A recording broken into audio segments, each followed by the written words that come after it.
You are live. Hell You yeah. are alive, and you are live. Mm-hmm.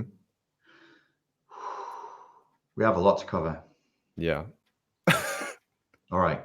Why don't we start with a definition of virtue signaling? Virtue signaling. So I had to research quite a bit to get a definite answer because all of this stuff is heavily convoluted and vague. And I literally, after looking through 3 videos and read a few things, I simplified it to this. It's basically an attempt to look good for thinking and saying the right thing. Okay. Now, this came from a conversation between me and you, right? Where you had a hypothesis. What was your hypothesis? You were saying about religion. Mm-hmm. Can you tell the people your hypothesis? My hypothesis with my free time that I have, I was just sitting around thinking, and the idea of virtue signaling is really prevalent in my current generation, where everybody's calling each other out for whatever sinful deed that they did. And I think at this current time period, there's a lot of lack of religion and those types of principles that are heavily tied in with like an organized religious thought. So in my head, I'm thinking all of these people are calling out other people for doing sinful things. Right. Even for things that aren't even a big deal. You Okay.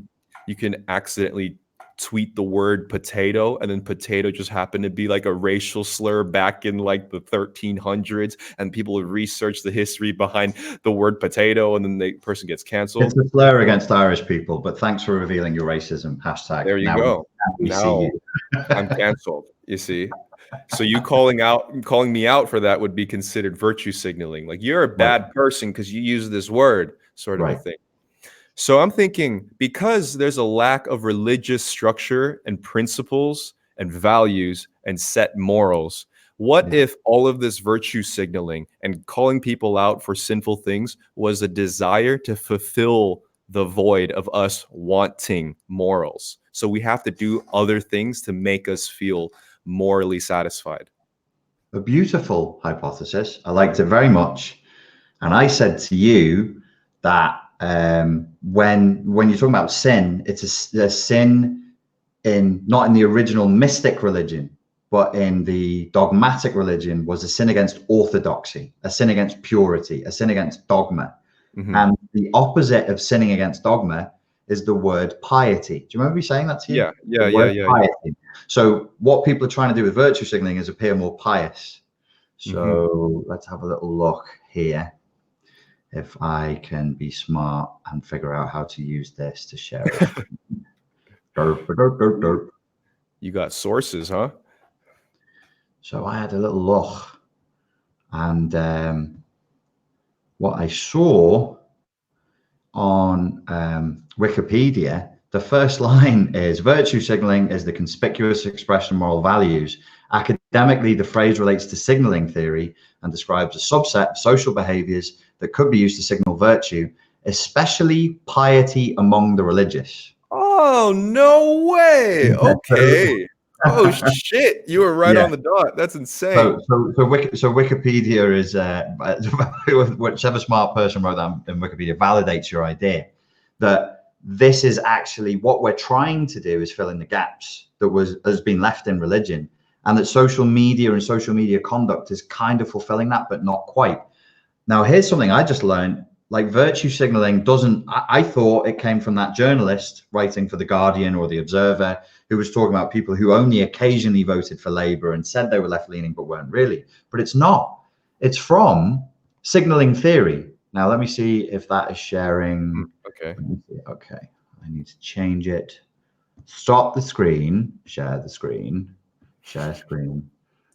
This is what happens when the elderly start to use technology. I was going to say, you didn't just go into Wikipedia and edit piety in it, did you?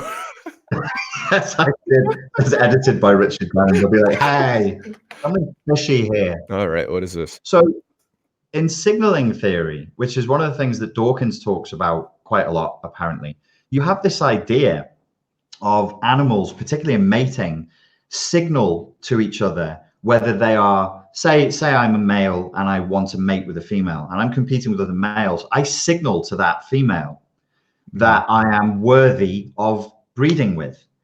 And the signals can be false, and the biologists call them dishonest signals, or they can be true. So what we actually have here, when people call it out and go, hey, you're virtue signaling, it's like monkeys or antelope pointing to a fake male and going, hey, you don't really have value in the system, or a fake female, like she signals biologically she's in a fertile phase when she isn't, or she's whatever it is in the realm of biology. And it actually is rooted in the sexual marketplace. It's actually rooted in the idea of mating. You don't get it away from mating.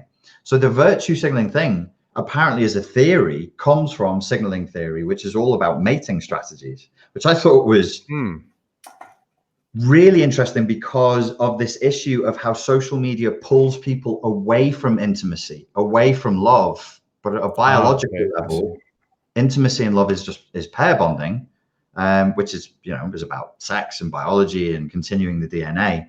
So as we're being pulled away from religion, and as we're being pulled away from sex, intimacy, love, and pair bonding, so we see the neurotic counter effort. Like there's this balancing effort that's going on. We're as a species, we're going, no, we need this. What do we do? Oh, I'll denounce you. You're virtue signaling. Now that video you sent me about virtue signaling, the guy included finger pointing of beta males and white knights, which is specifically a reference to your biology. It's like you're pretending to be something you're not to gain sexual contact. Interesting. That's quite Freudian there. Okay. So that's interesting. However, I'm like, because when the person that is virtue signaling, I'm not sure if they're actually doing it in order to get praise from the opposite sex or whoever they're attracted to, but I guess it's an unconscious desire for that, because most of the time I feel like it's more approval from the current community, and oftentimes they're within the same field. Right. So this is the tricky thing with psychoanalysis and psychoanalytic theory. And obviously Jung was Freud's student, and he was the teacher's pet. And he understood psychoanalytic theory way more rapidly than any other student could, but then fell out with him and moved away from it. People think it's all about sex. And you go, well, he's talking about sex and sexual contact. He's actually talking about something called libidinous energy. So I agree with Freud symbolically that everything we do is ultimately about a sexual drive, but it's not actual sexual contact, because when I'm 95 years old and I'm done with that, I hope I will be, I'll still be motivated by the same structure that's moving me in a direction. Libidinous energy would just be like life affirming. You're moving in the direction of hierarchy. You're moving in the direction of trying to move up the hierarchy. And you could say to a person, why are you trying to move up a hierarchy? And they'll go, I don't know, because the reward system in the brain is still releasing serotonin and dopamine when I go up. And actually at a biological level, it's so that you get the best mate so that you can reproduce. My theory is it's all about ass. Yes. A lot of things are definitely about ass. I feel like, okay, so what I'm thinking, if you want to take the more physiological approach, I think like morally decent behavior would definitely benefit society at large and the survival of the species, right? If everyone didn't murder each other, then we're going to stay alive. So I think that would be the physiological desire for metaphysical moral, where it's like, okay, I'm going to do good things because it makes me feel good and closer to God, but ultimately that could just aid into the survival of the species, whether that means getting more ass or it means, just being a good person and not killing somebody else. But it's strange how that everybody, I feel like, is unconsciously reaching for a principle that they can stand by, so they just feel good about themselves. Now, the desire to feel good about yourself in that way, where does that come from? What exactly is that in the first place? It could just be straight status anxiety. We might, I mean, if I I don't know that I necessarily believe this, because I think there's other elements, but for the sake of argument, of discussion, if I say, no, I'm going to stick with a psychoanalytic biological stance, I'd say, well, I want to feel good, I want to be part of something, is still status seeking. And what's behind status seeking? It means I'll get a better mate and I have better survivability for my offspring. To stay with the Dawkins line of reasoning, the better continuation of my DNA, if we accept this selfish gene idea, it's really just about reproduction. It's not actually about sex. You go beyond sex, you transcend sex. It actually just becomes about reproduction and the desire to be immortal, the desire to continue and to not die and disappear through your progeny, through your children. Okay, so then that leads into the more philosophical question here, where it's like, do you think that there is a deeper underlying metaphysical desire of where that virtue signaling comes from, or do you think it's just purely through social dominance, hierarchy, and all that fun stuff?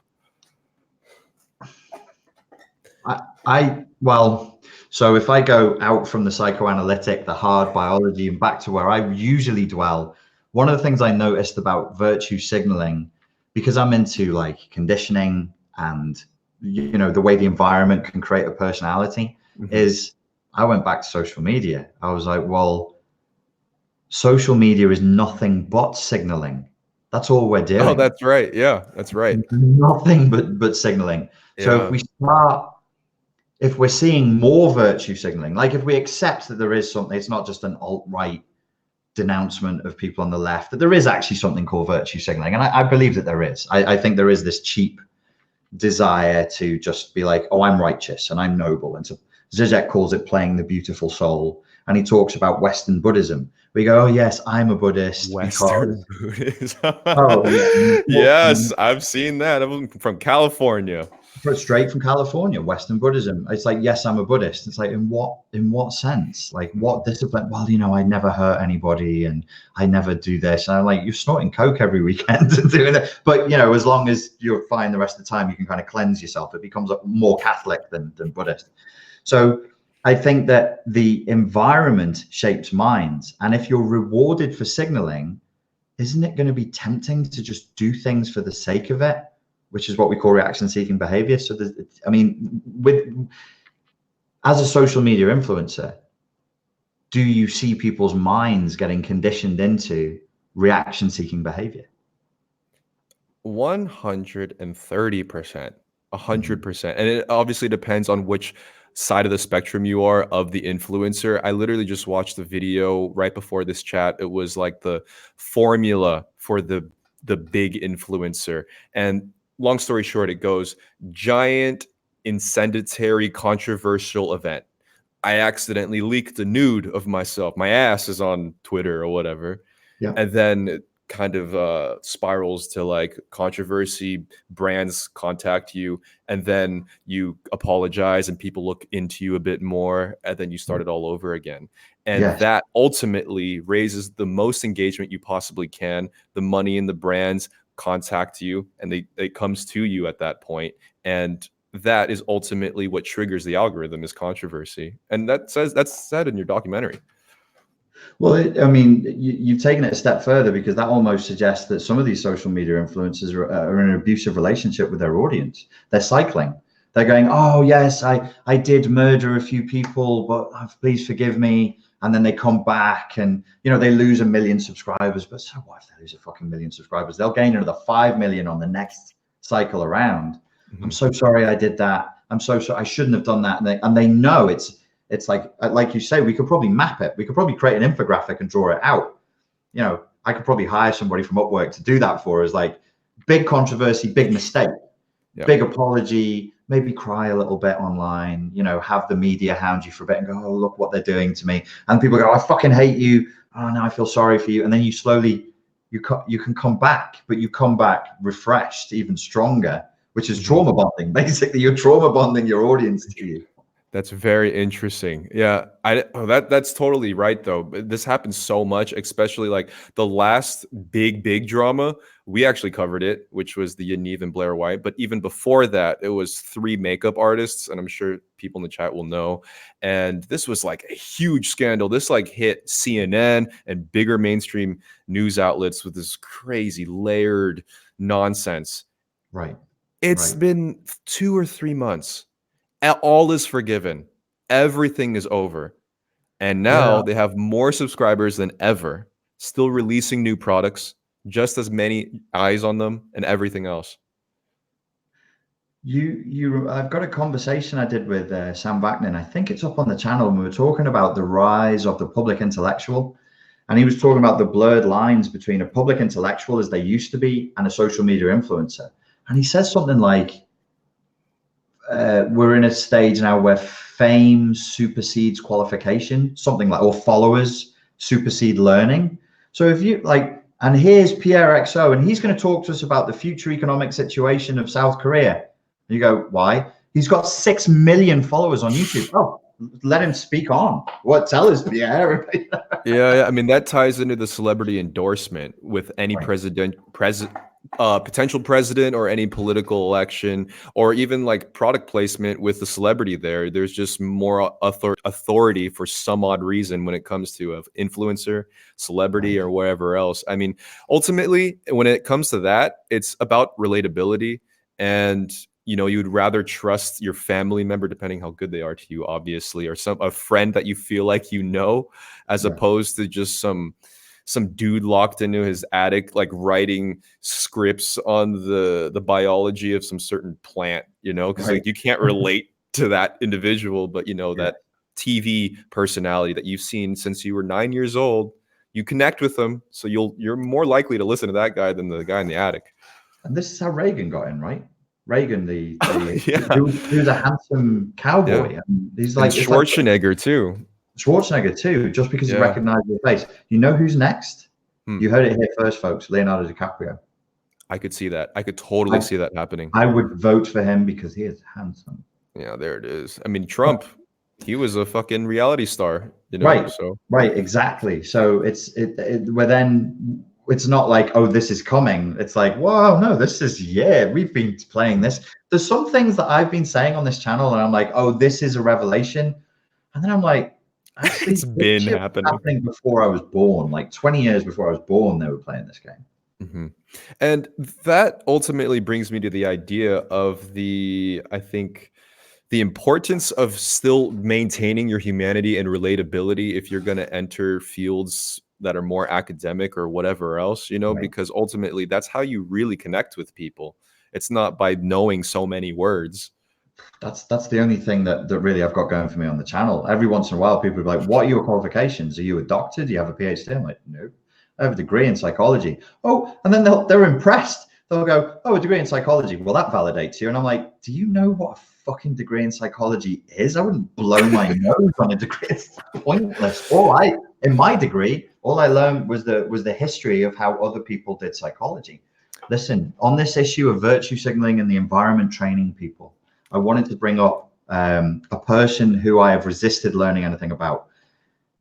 People have been sending me videos of Shane Dawson analyzing Jake Paul as a psychopath for 6 months, and I have stoically refused. I'm like, I don't give a fuck about YouTube influence number one, and I damn sure don't give a. But I watched it, right? I watched it today. Shane Dawson does a breakdown of whether, for people who are my age who don't follow this, another guy called Jake Paul misbehaving, and then there's a breakdown. So they go, is it sociopathy in the video you sent me? Is it antisocial personality? Is he self-destructive? Does he not care about other people? Blah, blah, and so on. And I went, great. Yeah, it's a fantastic breakdown. And you're observing the behaviors and you're accurately stating the traits. And then I sat there and I said to myself, if I wanted to be a famous YouTube influencer with 5 million views, would I do this? And I'm like, no, I'd do that. Everything I saw that kid do, I would do that. I would, if you can be a prick, if you can be caught saying something racist, and you kind of know it's going to get back because it'll, and then you'd be like, I'm sorry, I called those the Mexican kids being interviewed, and he didn't call them Beaners, but he called them they're called Martinez, and he changed the name to Yeah, they were kids that he flew over from Spain, and he would just openly call them beaners, and then also call them Martiners as like a joke. I mean, all of that shit. Oops, I accidentally released a sex tape. Oops, you've accidentally seen me. All of that. That's what I would do. Like, get caught by the police, fight with a journalist, spit on a celebrity. Because another video you sent me called Psychology IRL said the purpose of being a YouTuber, unless you're using YouTube for storage, is to get as many eyeballs on your videos as possible. And I was like, whoa. Then by her logic, I'm not a YouTuber. I'm not. YouTube is totally incidental to what I'm doing. Interesting. Yeah. What do you think about the idea of the environment training the chappie Jake Paul to be that way? I do think there's a really, really heavy influence for sure. And watching your documentary definitely opened my eyes to that a bit more. But I'll see myself do a few of the actions where, okay, like, I don't necessarily want to talk about Jake Paul. I don't want to talk about some other controversial YouTuber necessarily. But I do have a message that I do want accessible for a bigger audience, no matter what age group it is or whatever. And I would like to have my stuff be seen. Yeah. Now, this is where the idea of the commentary channel comes in, where a lot of people realize this algorithm. If I bring up a famous YouTuber or a keyword search term that's fairly popular, Jake Paul, for example, and I make some commentary that says what everybody else is thinking, which is he's a fucking asshole, he's a sociopath, he's a fucking dick, and then make this like 30-minute video just ripping this person, right? It's basically triggering all of that primal aggression that everybody feels about that particular person. The keyword is there for them to find it, and then they're like, it's kind of like they can join in with you and stone the witch in the town. Yeah, it's the mob with the pitchforks sort of a thing in an online forum. There's still a religious satiation there. There's a religious overtone to it. Yeah, so you kind of have that virtue signaling aspect of the commentary channel. And for me, I had to meet in the middle. I was like, okay, I don't want to give more publicity to these characters that definitely don't deserve it for how they're behaving. However, I could use that as a gateway for a better message in my eyes, or at least the message that I feel like needs to be heard. And that's really tricky because I could easily go the route of like condemning whoever person I'm talking about or whatever issue in a very smug, condescending manner. And that's exactly what all of the commentary channels do. They'll pick one person to zero in on, make a 20-minute video of how much they're better than that person. And the criticism comes from a really condescending place. It's like, well, maybe if you didn't do that, then you would already know. And I would never do that. I couldn't believe what this person's doing. I found those videos fucking unbearable to watch. I would literally rather be beaten by 10 burly men than watch those fucking videos. I quite enjoy being beaten by 10 burly men, but let's not go there. I found it unbearable, but people loved it. What is it tapping into? Is it because I want to be clever and sarcastic? Is it because I want to be on the team that's winning and not on the... What is that? It's definitely being on the team that's winning. However, it's somebody speaking your mind or the person's watching's mind, where it's like you watch Jake Paul and you're like, dude, this guy's a fucking dick. So I guess it's confirmation bias. It's like hearing exactly what your opinion was and having it validated by the video.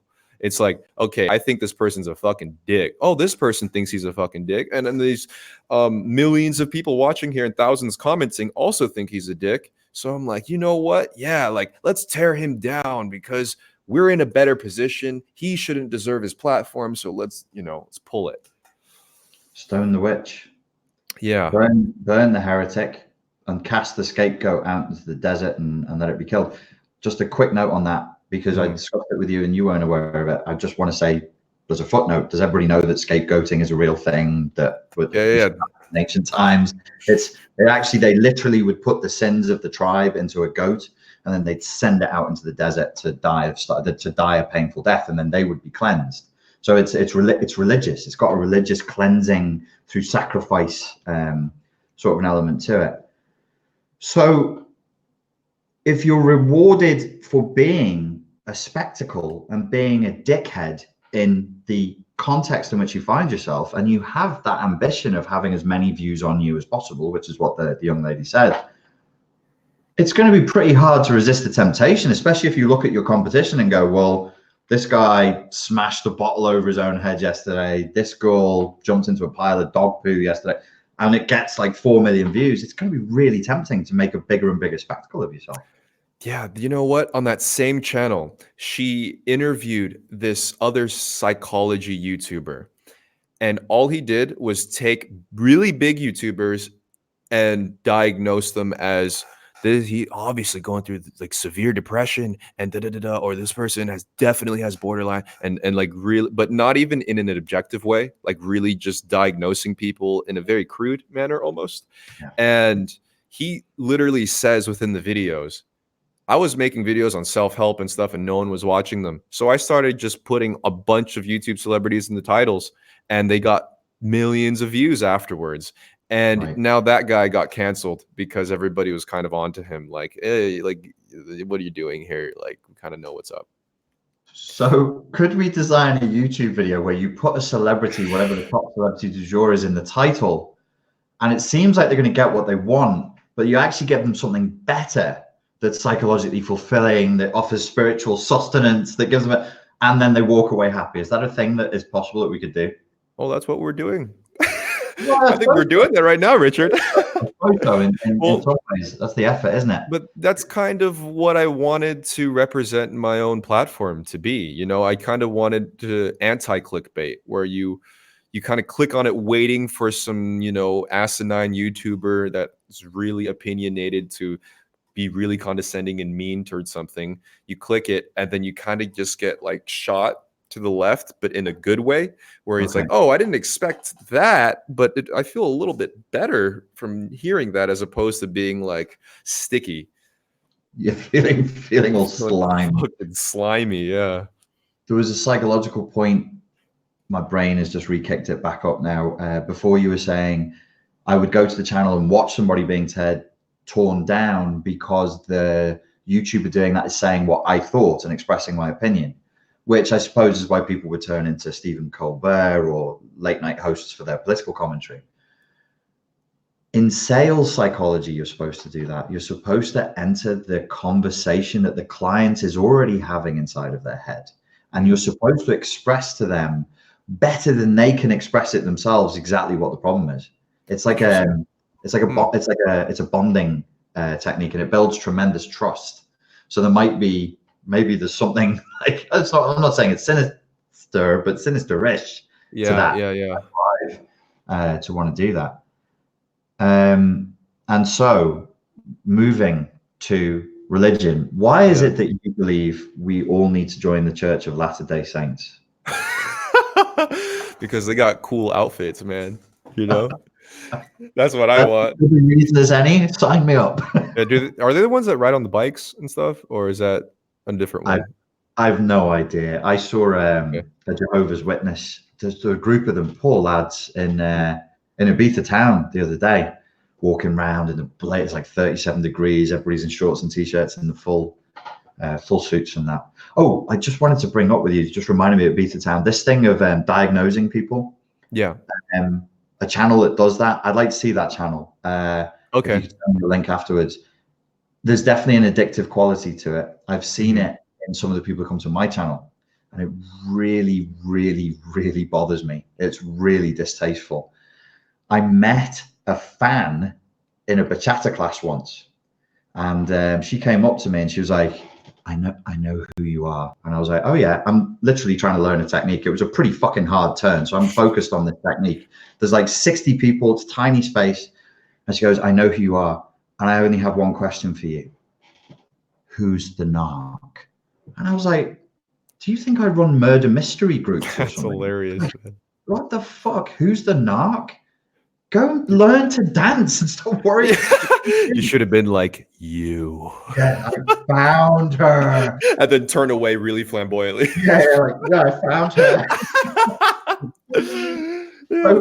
So I had this weird sort of feeling like, am I feeding into this? Am I feeding into this like witch hunt sort of a mindset of like who's the witch? Does it bear the sign of Satan? Check it for marks. Check it for the devil's fucking teats or whatever. Mhm. And you see a bit of that in this online community. It's really, really distasteful. Really distasteful. I mean, the thing is, if you're not doing it, other people will take the information and twist it for their own virtue signaling favors, because I can point you to a few fucking channels who've been doing that. yeah, that ties into the virtue signaling thing, because when you can point out somebody who has an abusive temperament, it's like, oh, Right. I'm not that person. I'm virtuous.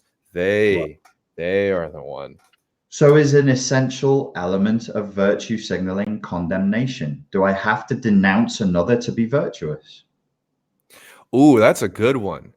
I don't think you have to, but everyone else definitely twists that to that extent, where they point externally to be virtuous.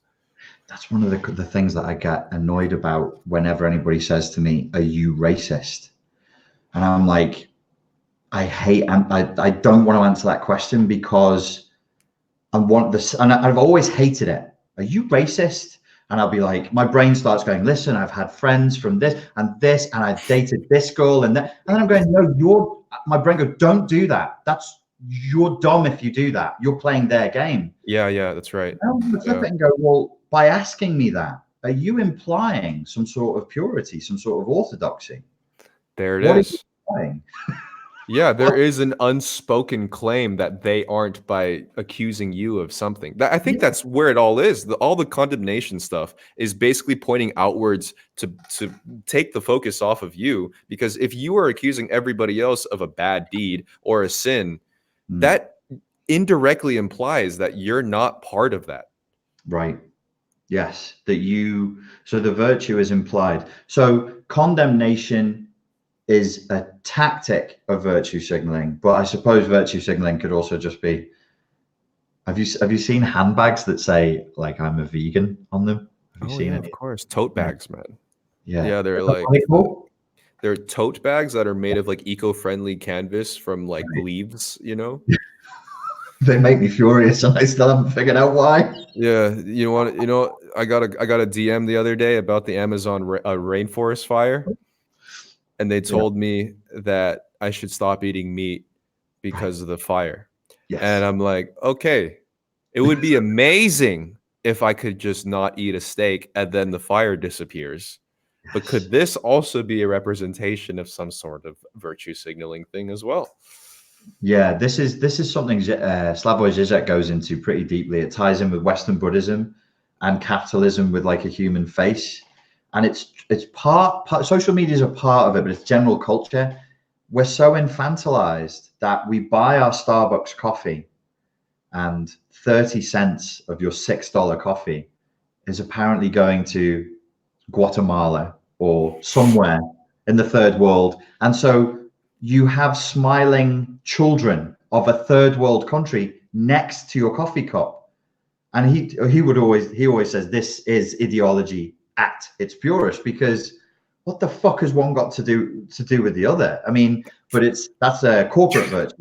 This might sound terrible, but I'm just imagining just taking coins and throwing it in just Guatemala, just like, here, I hope this helps, Yeah. But it's just like 30 cents, and then just being like, what do you go away? Like, what? Okay.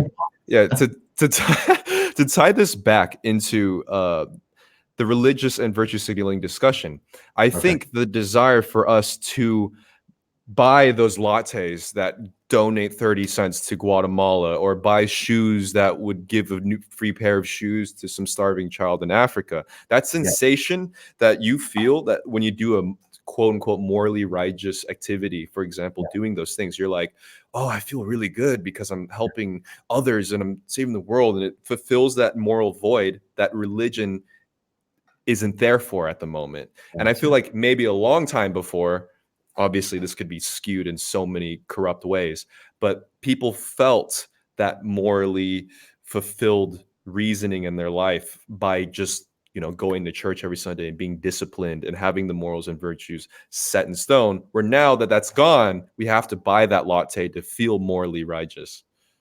So it's disgusting. This is how disgusting I, as a first world living in the capitalist system, I want my frothy gingerbread latte, soy milk, not dairy. It makes me all that horse shit. I'm going to pay $6, but then I can also pay to feel good that I have helped people, the poor, because that's what I do. And simultaneously, even worse, I absolve myself of guilt as I hand over my 30 cents and go, but I did my part, and now I don't have to think about it ever again. Just all the sugar just surging through you. So, okay, well, back in the day, what did they call that, to pay off your sins to the church? What was the name of that? I forgot. Well, you know what I'm talking about. Penance is a way of there it is. Of trading like a task. Like I give people tasks, like you do this 5 times a day, which is almost like a priest saying, okay, go and do 20 Hail Marys. I can't remember what it's called when you pay for it though. Somebody in the comments, could you remind me what it is when you pay for it? But penance is what it would be. And the idea of trading off your guilt and trading off your sin is a big, big thing. We do still live in a religious culture. And maybe this is where I was going to go with the religious idea, is we need religion, not implicitly through capitalism with a human face or Western Buddhism. We need it explicitly because we're religious creatures. Level 1, like that's atonement. Thank you. Atonement. You can pay for atonement. Okay, atonement.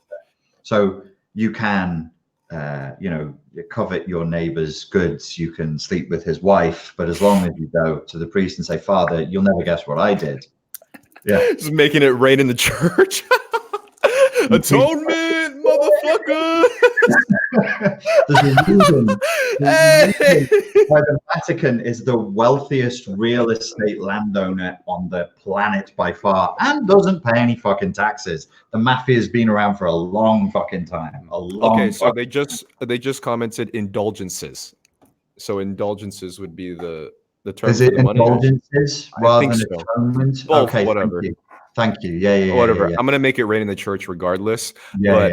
I think this is good. Atonement, penance, indulge, whatever you want, Padre. Whatever you want.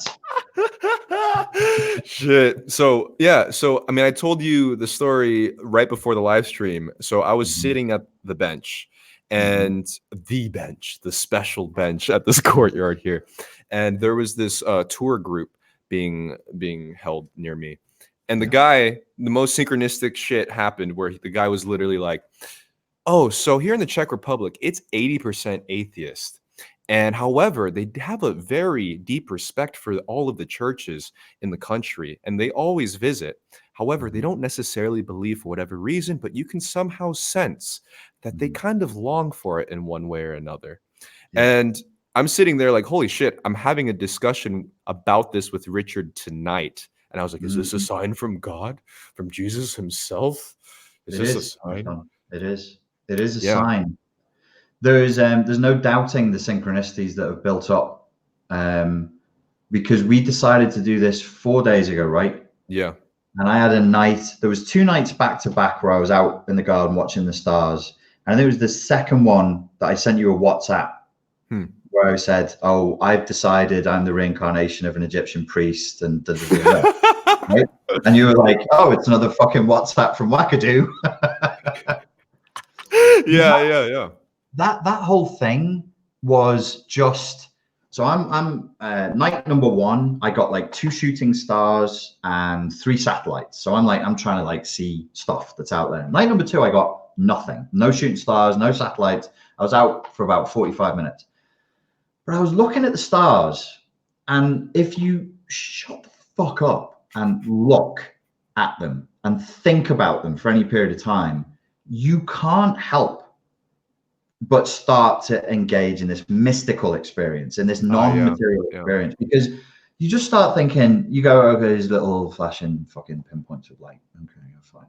And you go, what's the closest one? Oh, it's four light years away. Okay. And some of these are like four light years away. So if you travel at the speed of light, you'll get there in 4 years. And that some of them though are 20 million. So this is old light. This is old data. And then I'm like, what is a star? Does it move? Because we talk about shooting stars. And I have an engineering friend. I had this huge argument with him. He was like, no, a shooting star is a star shooting across the galaxy. I was like, are you fucking stupid? No, it isn't. Shooting star is just spacecraft just hitting the atmosphere. So I kept looking and I was thinking, first of all, this is a civilized thing to do. And it's a civilizing thing to do. Who did this? The Egyptians were obsessed with it. There were others, the Sumerians, the Babylonians, they're all stargazers. But you're looking out and up. Where? To the heavens. This is good. Every religion advocates looking to the heavens. You know, heaven for Christians is up there. The Taoists would look at the law of heaven. Every religion has this thing, this relationship with outside of materialism. So I'm on Egypt and I'm like, fucking the Egyptians, they had it figured out. I used to be big on Egyptology when I was a kid. And then it just popped up on my friggin' feed. Graham Hancock is reading the Prophecy of Thoth, otherwise known as the Lament of Hermes, because there's some confusion over whether Thoth is Hermes or whatever. That's not important. I'm just going to read you a bit of this. So all of these thoughts are in my head, like we've lost reverence. We've lost the mystical experience. We've lost the ability to look out of the planet. That's what I was thinking. And then this YouTube recommendation comes up. Granddad's going to try and open a Chrome tab. Hold your breath, everyone. This could go either way. Test. Okay. Test. Test. Can you hear me? What is this wall of text, Mr. Spartan? What is this wall of text? So this is sometimes it's said to be a prophecy and sometimes it's a lament.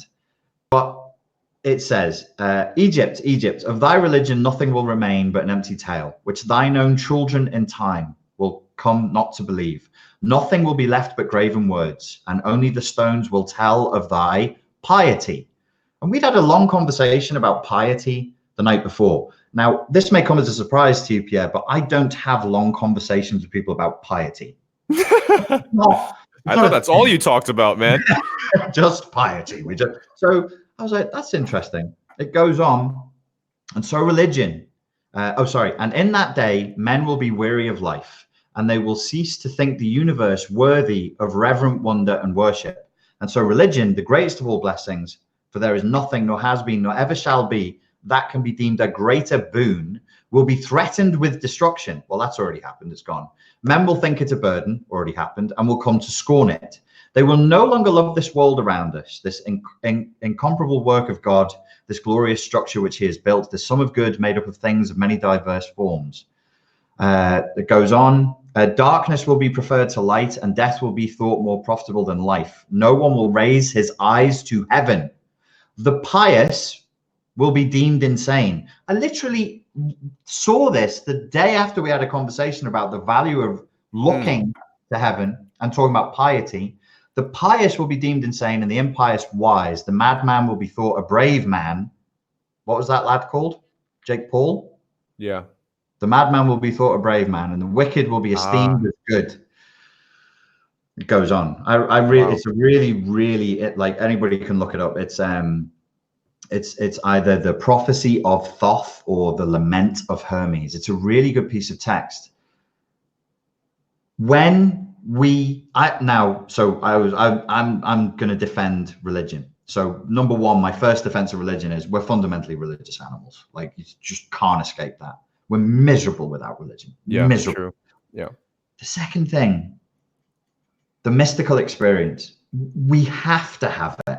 It doesn't have to be drugs. We've got to have some, when we dwell in the material world and we're locked in there, we're fucking miserable.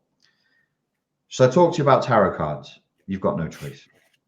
The devil, the devil tarot card in the pack shows a naked man and a naked woman chained to the throne upon which the devil sits. And it represents being addicted, wounded by and addicted to the material world. Utter misery, hell. The Lord of hell is the Lord of the material world. And everything that is good is non-material. But what have they done? They've wounded us by trauma bonding, and they've obsessed us with the material world. That's the trick. So we need religion because we are religious animals. And I don't really care. Like, I have Christians following me. I have Muslims following me. They come to me for advice, and I'll be like, I'm an infidel, right? And they'll be like, yeah, I know that, but just tell me something. The thing is, if you believe in like a moral philosophy, if you believe in living a discipline, and you have reverence for life, you should be able to chill with a true Christian who's non-dogmatic, or a true Muslim, or a true anything, Buddhist, Hindu, doesn't matter. If they're interested in to be a mystic in religious terms is to live your religion. That's all it is. Religion without mysticism, without experience, is just dogma. It's just words. But if you are living it, you're a mystic. We've got to have that. That's why everybody's so fucking depressed and miserable, is they've lost connection to the essence of what we are. And we're just trapped in this illusion that says your car matters, your fucking Facebook likes matter, all this shit that doesn't matter matters. And everybody is just miserable. Look, and the kids that you have access to, the kids that are listening to you, a lot of them are really struggling. They're really not happy. And I think it's because of this big unplug from religious experience. Yeah. That's how I defend religion. Yeah. So ultimately, I do believe that we really need a metaphysical belief in at least something that transcends who we are as biological, evolved primates in that way. You need something beyond just the understanding of what our brains can function. And I feel like we used to get that transcendental experience, whether it be like a ritual of some sort, of coming of age ritual, like if you were to go to Peru with your ayahuasca and the kids are running around, monkey hands and stuff. And then in the modern world, it was more through art, paintings, movies, music, and those things would point at something that transcended the material realm. However, nowadays, those mediums of art are actually pointing downwards, where we praise the material world, which is really odd, where it's like hip hop, rap music. It's like, let's talk about gaining material goods. Like, let's make it rain in the club. Let's drive a sports car and get ass and shit like that.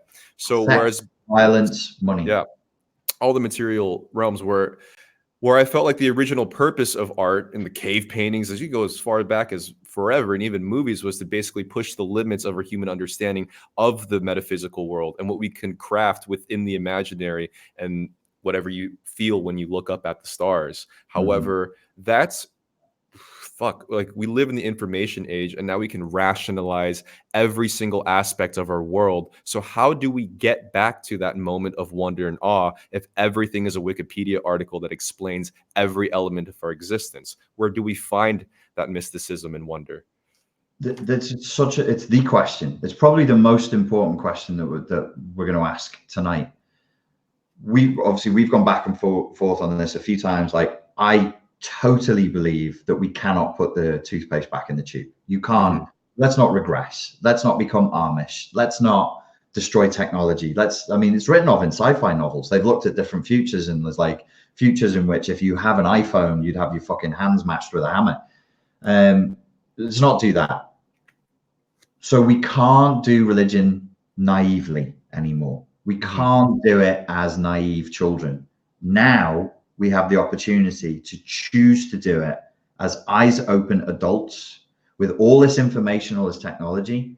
And we say we're doing it because we choose to evolve. We must get past this point that we're at. We're stuck. We've got to choose religion to evolve, but it doesn't need to be submission to authority, nothing weird with like chopping at children's genitals with razor blades. We can leave all that in the scrap heap of history.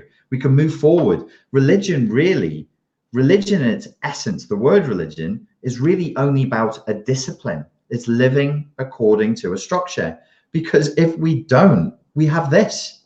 We have what we Okay, before I forget, that's exactly what I wanted to bring up when you mentioned discipline. So going back to, religion and virtue signaling, the discipline thing is what I see a lot of the generation and just people living nowadays, that they're just so desperately trying to grasp.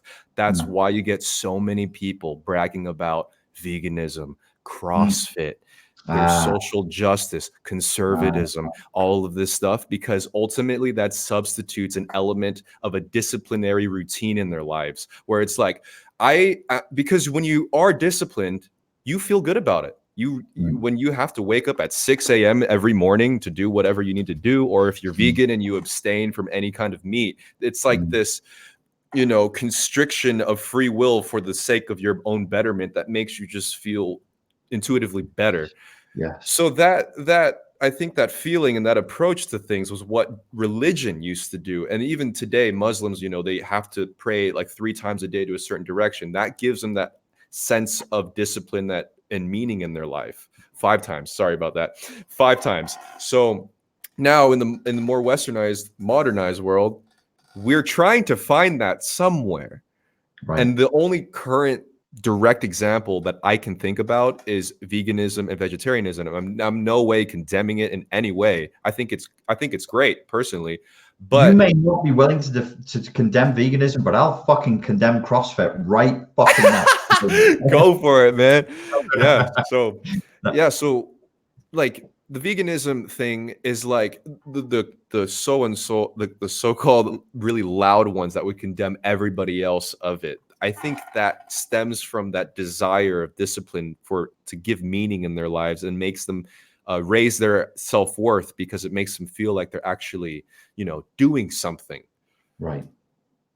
Yes. This is you've said so many things there that my brain is kind of struggling to catch up with it, but I can't find much to argue with. Yeah. These are substitutes. I think you're right. All of these things are substitutes. We're trying to substitute, but they're not good substitutes. Yeah. Here's another great example, actually.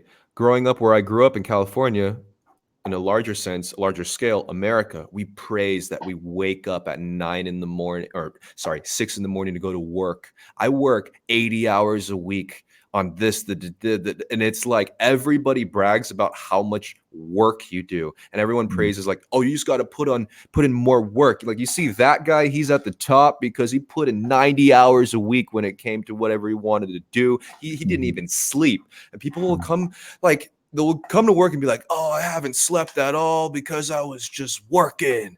And I was like, I spent 10 hours on this essay. And a lot of people will brag about so-called disciplinary activities because it gives them a sense of meaning that religion used to fulfill. But now work is religion, I think, in that area. Everyone loves work. It gives them identity, gives them meaning. And that's the first question anyone asks you in America is like, so what do? You talk about your job. And that's really sad, because you're like, okay, naively, 200 years before that, if I said to an American, who are you? I'm a Christian. I'm a follower of Christ, brother. Okay. And what does that mean? It means that God loves me. And when I die, I go to his house and I live with him forever. Do you know what I mean? It's a harsher environment. Hellishly harsh environment. People are dying of god-awful diseases, but you have naively a sense of purpose and place in the world that we just fucking don't. Stars stay where they are. I don't know why, and I don't know how, but we're moving around one. There's an order in stars. That's what the Egyptians were obsessed with, was the order of the cosmos. That's what the Taoists were obsessed with. That's what the Greek philosophers were obsessed with. What is the order of the world? What is the order of the cosmos? I don't think we can ever know it. I think it's an undefinable mystery that's outside the simulation game that we're playing that we discussed last time. You're not supposed to. You're at the, where you're playing a game, then you go to a wall and you're looking at the pixels in the wall going, what's beyond this wall? It's fucking nothing, because that's the designer didn't put anything there. You're not supposed to know, but you are supposed to ask the question regularly. You're supposed to ask the question. You're supposed to look. You're supposed to go, what is out there? Why are we here? And I think you've got to have a story that's better than we're just dumb monkeys. We just evolved, and then we started cooking bread, and then we farmed fields, and now we just fucking pay taxes and die. It's not. There's no mystery to it. There's nothing interesting. There's no magic to it. It's we live in loveless times, magicless times. How awful! How bloody awful! Let's bring back love and magic. Yeah. The only issue with magic and wonder in this day and age is that it has a very similar cousin to delusion. You know, it's where these people will take the idea of mystery and they'll construe it in a particular way where they can be delusional and then interact with a delusion in a very negative, terrible manner too. So it's like, how do you discern what is enough mystery in your life and what should be considered, and how seriously do you take that? And that's like another discussion, but I think I have an answer for that, which is that it really, the kind of so I would say religion is just discipline. Mysticism is you living the discipline of a religion that has you focused away from the material world. It's only you. You can't join my church.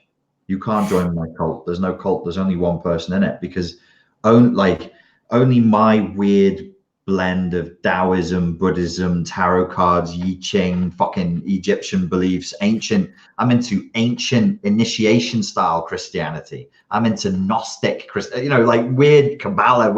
That's mine. That's for me. I can't hand that on. I can't write it down and go, there you go, to anybody.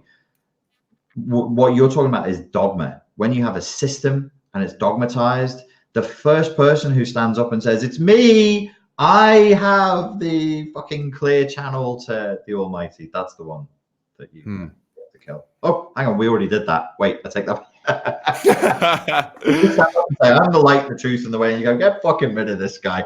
We're not going to kill him. Have the Romans kill him. They love fucking killing people. Sure. But yeah, there's a lot of what's really fascinating is seeing the desire for all of these religious practices, such as discipline and virtue signaling and all of these things that we've externalized in other mediums. Right. Trolling too. Trolling, trying to like, and that comes with like condemning other people. And also like, I don't know where trolling, maybe that's just Satan, like possessing people on their keyboards and just being like, you're like out of control. You're not even controlling your fingers typing it. Well, by the very virtue of the definition of what it is, trolling, in order to be trolling, is purposeless, cruel, destructive, and chaos inducing. So in a sense, it is satanic. Evil. You could say satanic, or the work of Shaitan. It could, it's whatever is the undoing of good. So the person who, when you have like a movement and it's like, oh, mysticism, oh yeah, we should be into the cosmos. And then one fucking crazy person goes, yes, and that's why I stabbed 16 people today. And you're like, right, ruined now. Well done, Bob. We fucking knew Bob was a weirdo. Look, we fucking, that's how it all goes wrong. So yeah, the trolling thing. I mean, there are religious people who follow what I do who say that like narcissism and abuse, it is demonology. It is the work of dark spirits. Do you know that part of the Spartan Life Coach channel story where I went to Malaysia and the Sufi guy told me to fight the demons of the apocalypse? No. I don't talk about it because it makes people go, what the fuck? Did you fight the demons?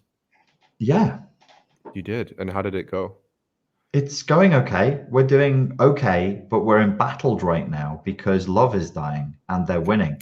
Here, how about this for a philosophical question? Do you think that so-called satanic energy and trolling is a necessary part of our reality, and does it benefit us in any way? It gives the person fighting somebody to fight with. So it depends. Because that's like the yin and yang concept, where a lot of the evil and so-called darkness can bring more visibility to light and can generally Definitely. guide us that way. But I don't know. What do you think? Well,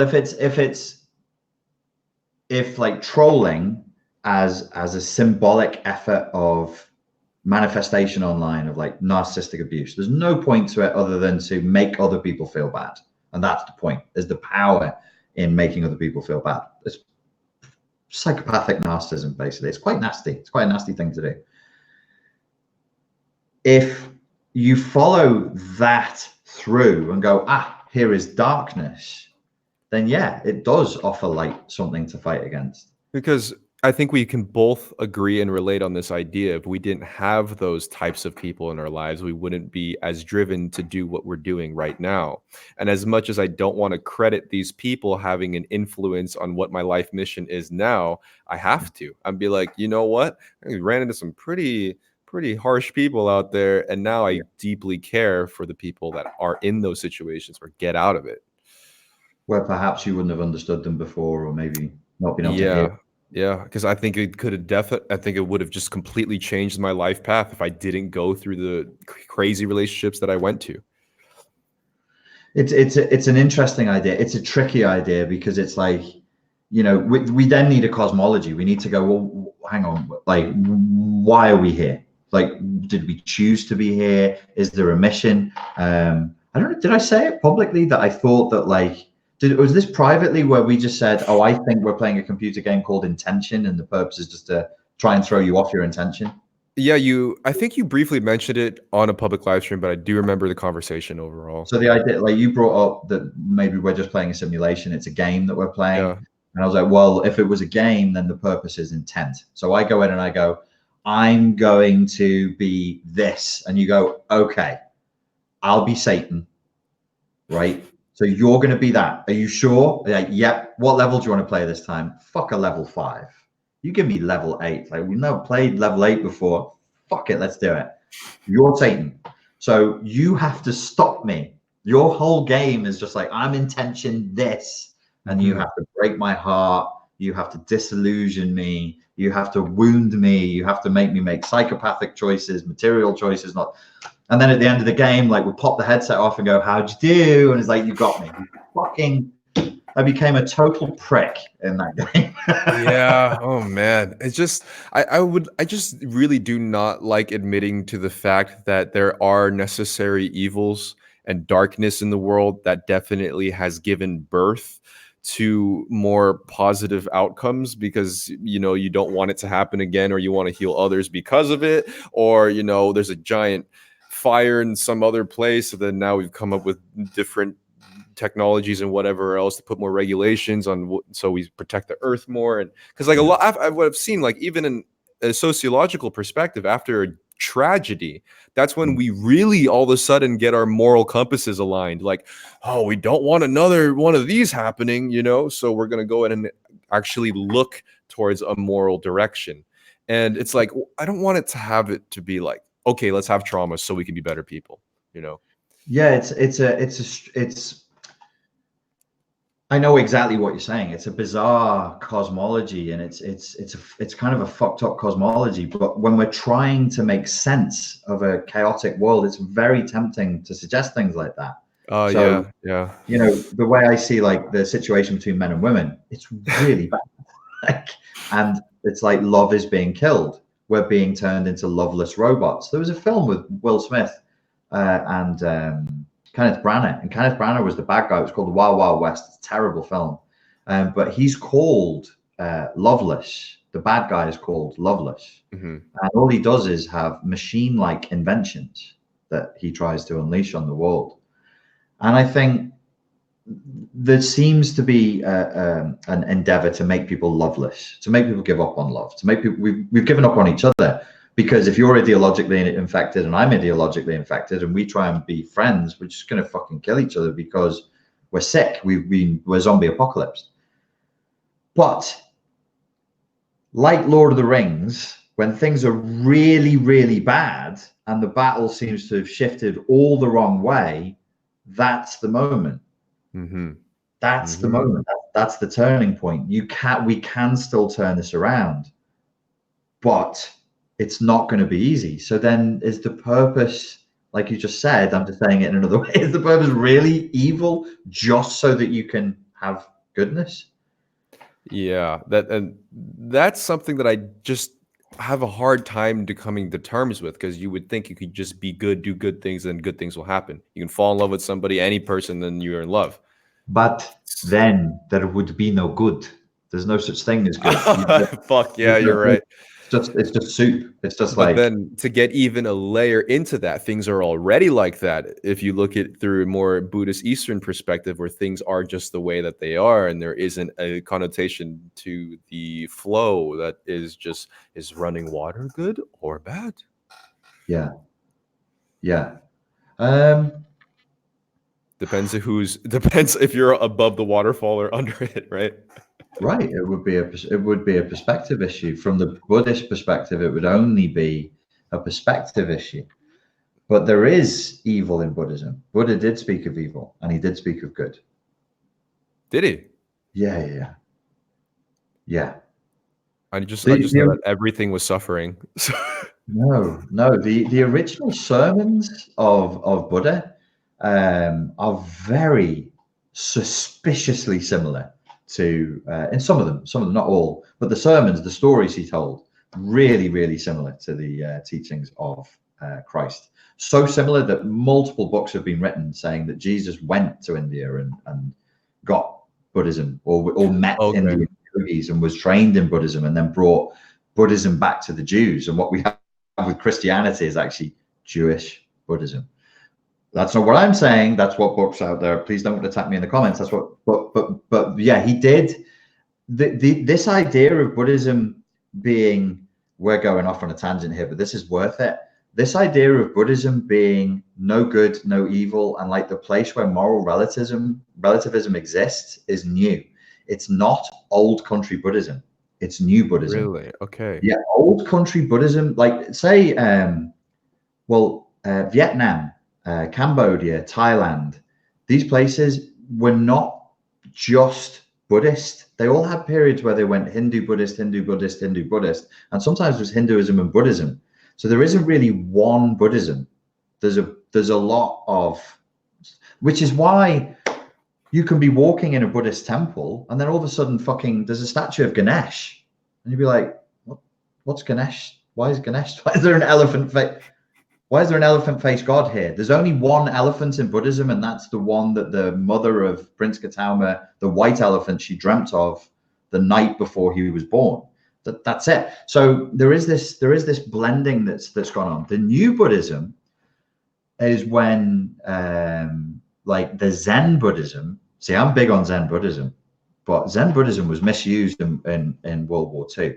It was the official religion of the soldiers of World War II, and they were trained in this like moral relativism. There's no good, there's no evil. When you cut down the enemy, it's not that you cut them; it's that they stand in front of your sword as you swing. It's only form. Whoa! It's only form, and there were that's dark. Even major famous Zen teachers joined in with this, and they turned Zen Buddhism to nationalism. D.T. Suzuki, who's one of the most famous Japanese Zen Buddhist teachers, he was guilty of this. He trained the soldiers to think. He made them better soldiers. He made them better killers by detaching. Just detach. It's only form. But no, in original Buddhism, there's definitely good and there's definitely evil. There's demons. There's heavens. But Buddhism is it's not one thing. There is hell in Buddhism. There is heaven in Buddhism. There are angels. There are demons. It depends on which school you're looking at, which country and which era you're looking at it through. So modern Buddhism is this everything is perspective thing, but it's not. That's not real. Wow. Yeah. Okay. Well, fuck. I'm glad I'm not slicing heads off with a sword because of this detachment now. Jesus Christ. How much do you fucking know, Richard? It's just like, that was like out of nowhere. That's unbelievable, man. Yeah, I'm impressed. Well, I lived in Asia for years because I went through a spiritual crisis, and I've been to Cambodia. I've been to the temples in Phnom Penh. And the reason I was in spiritual crisis is because a woman put a spell on me. Wow. We never had this conversation. Maybe we should have it privately. Oh shit. The project of Spartan Life Coach is rooted in Kuala Lumpur. It's rooted in Malaysia. There's a spiritual teacher who's called Pak Din. You can look him up on YouTube. I met him and he healed me when my heart was broken. But he did it through Sufism. He did it there's in the source code of Spartan Life Coach, there's Islamic mysticism written into this project. Sorry, boys and girls. And here I am, just posting Instagram stories of me eating a sandwich with a paper towel hitting my head, and you're like getting spells casted and saving lives and shit. Literally a spell was cast on me, and then he met me and he found the spell and he said, I can get this out of you, but I have to test you first. So he takes me to the jungle and he gives me an old Malay bow and arrow, and I have to stand in the jungle and fire at a target until it hits the target. And I said, what am I doing this for? He said, I need to know you're pure of heart. The original meaning of the word sin, if you go right the way back, is to miss. And it's to miss a target when you're throwing a spear or throwing an arrow. That's a sin. That's a miss. It's an aim and a miss. That's a sin.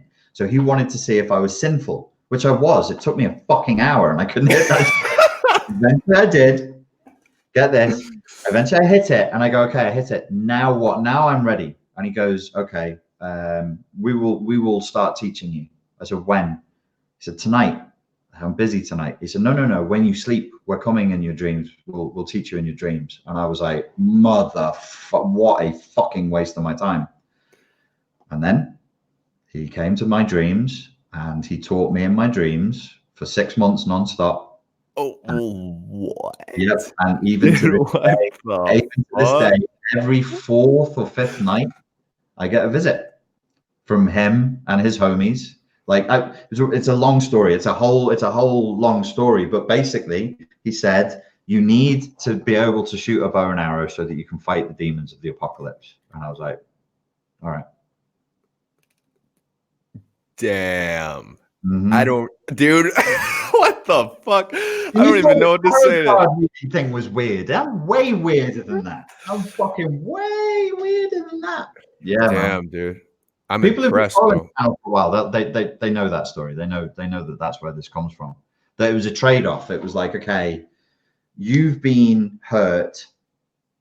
If we help you out of this hurt, will you do this? And I was like, yeah, sure thing, man. Jesus Christ, man. Or yeah. should I say Buddha instead? Yeah. But I had a Silat teacher years before that. Do you know what Silat is? It's like it's a martial art. It's an Islamic. Well, originally it was a Hindu Buddhist martial art, but then Islam took over. It's an Islamic martial art now that integrates magic with the martial art. And I had a teacher who'd lived in Malaysia. And I was like, who taught you how to do this? Because he had this amazing fighting style. It was like nothing I'd ever seen. He said, my teacher in Malaysia did. I said, how did he teach you? He said, he taught me in dreams. And I went, did he, mate? You fucking nutter. 7 years later, I'm in Kuala Lumpur going, I'm really depressed. I'm really heartbroken. Go away. Some guy fixes me. Some guy fixes me. So if you can compare that whole experience to what we were talking about in terms of like good and evil or darkness and light, do you think that it lied on one side of the spectrum more than the other, or it was a mixture of both? No, it was a very clear experience. It was I would be careful what I say because it'll wind some people up. It was a very clear. It was as real as I'm talking to you now. It was as real as this, the experience. And it was, there is an infestation of demons, not just on earth, but in the heavens, of which there are multiple, and you will fight them now. And so I did. For like, I would have these long extended dreams where but it was in multiple places that you would have to go through multiple heavens, it's like multiple, it's like Inception. It's more like different levels of reality. There's not just one level of reality, and you've got to keep pursuing them to get them out. But the way that they would manifest was creepy as shit. A word would be spoken, and then they'd manifest from whatever the material was in the environment. Twigs, leaves, a chair. It would just go, and it would construct into this demon that you then have to fight. That the went fuck? that That's went on for crazy. about a week. That was only that intense for a week, and then it changed. Like it became more about like how do you build a vessel? How do you build something that holds people and moves them forward? And that became the dream. It was like this is your job now. You build something that moves them forward. And that's so when I have these dreams every fourth or fifth night, that's the dream. I go back to the yard and I build the fucking vessel, and it's like going to work. And it feels so real that when I wake up, I'm like, oh, I'm not there now. Oh, okay, I'm here. Fuck. Every fucking time. Every fucking I wake up and I go, oh shit, that was a long shift. I'm gonna need to go to sleep again.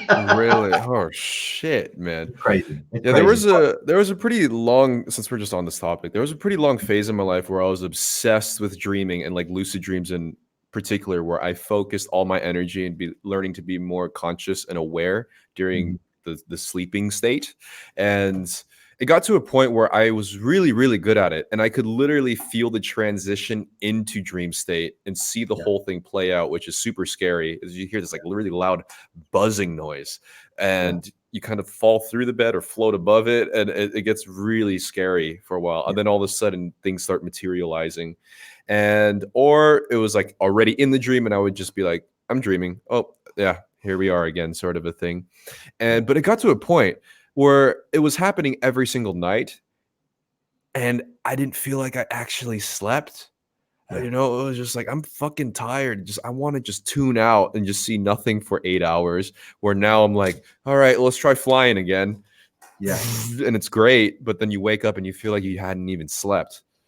Did you ever have the experience of being awake, like now, and then realizing that a part of your brain is still dreaming? Holy shit. I guess that gets to If you slippery territory, if man. you, if you stick with the lucid dreaming, you'll find that actually you'll wake up and you're remembering like a dream. You'll remember a story. But actually, I think what happens is you have multiple dreams through multiple timelines, and even when you wake up, I think your brain still sticks with it. Oh, like still it's still sort of there right behind you. Oh, Still sort of- okay. Yeah, yeah. still sort of- yeah, That still- generally happens within the first, hour that you wake up, if anything. The one thing that I'm terrified of is the false awakening. Have you ever had that? Where you Mhm, wake up and you do normal things, and mhm, then it's actually you still dreaming. You wake mhm, up again, and then it mhm. happens again, and you wake up and you're doing something mundane, and then you're doing, and then you don't know when it's gonna stop. And that's Yes. happened to me like 10 times in a fucking row, and that was terrifying. I didn't think I'd actually get out of it. Did you see the film Inception? Yeah, yeah. So you should actually have not a totem, like a physical thing, but something that you do. You should be prepared for that, and there should be something that you do that lets you know that this is the thing you only do when you're awake, at least in this reality. Yeah, I mean, I kind of retired my dream adventuring world because it was like it gets too slippery. You don't feel like you're sleeping. You're seeing Yeah. sleep paralysis demons. You're waking up in this time loop. You don't actually you have to go through the sleep. Well, it happens. It's happened a few times in the last few months where I'm in a more conscious state where I feel myself drifting into conscious sleep, Hmm. and I'm like shutting that down intentionally because I just don't want to deal with the drama of like not being able to move my body and then feeling me dip through the bed and up and this loud like fucking static blasting through my head. It's just I just want sleep to be sleep at this point. Yeah. And what do the Japanese say when you go to bed? They say, "May you have a dreamless sleep." Really? Do they say that? Yeah, apparently. And I was No always like, way. I heard that. I was like, no, dreaming's good. And it's like, nah, they know more than you, man. You just go have a dreamless sleep. Yeah. You don't say, like we say, sweet dreams. They'll be like, may you have no dreams at all. Thank much. Just a blank screen. They'll be like, oh, thank God I get to sleep. Yeah, like it was fun at first being able to fly intentionally, and I got to a point where I was trying to like manifest objects, and since I was a teenage boy, I was like, oh, Megan Fox is gonna appear behind this closet. I'm gonna like summon a hot ass girl right over here, and then the girl comes out. Like there's like certain techniques. You can't just be like, boom, girl. Mm, You have to like tap something and then open a door and then something comes out.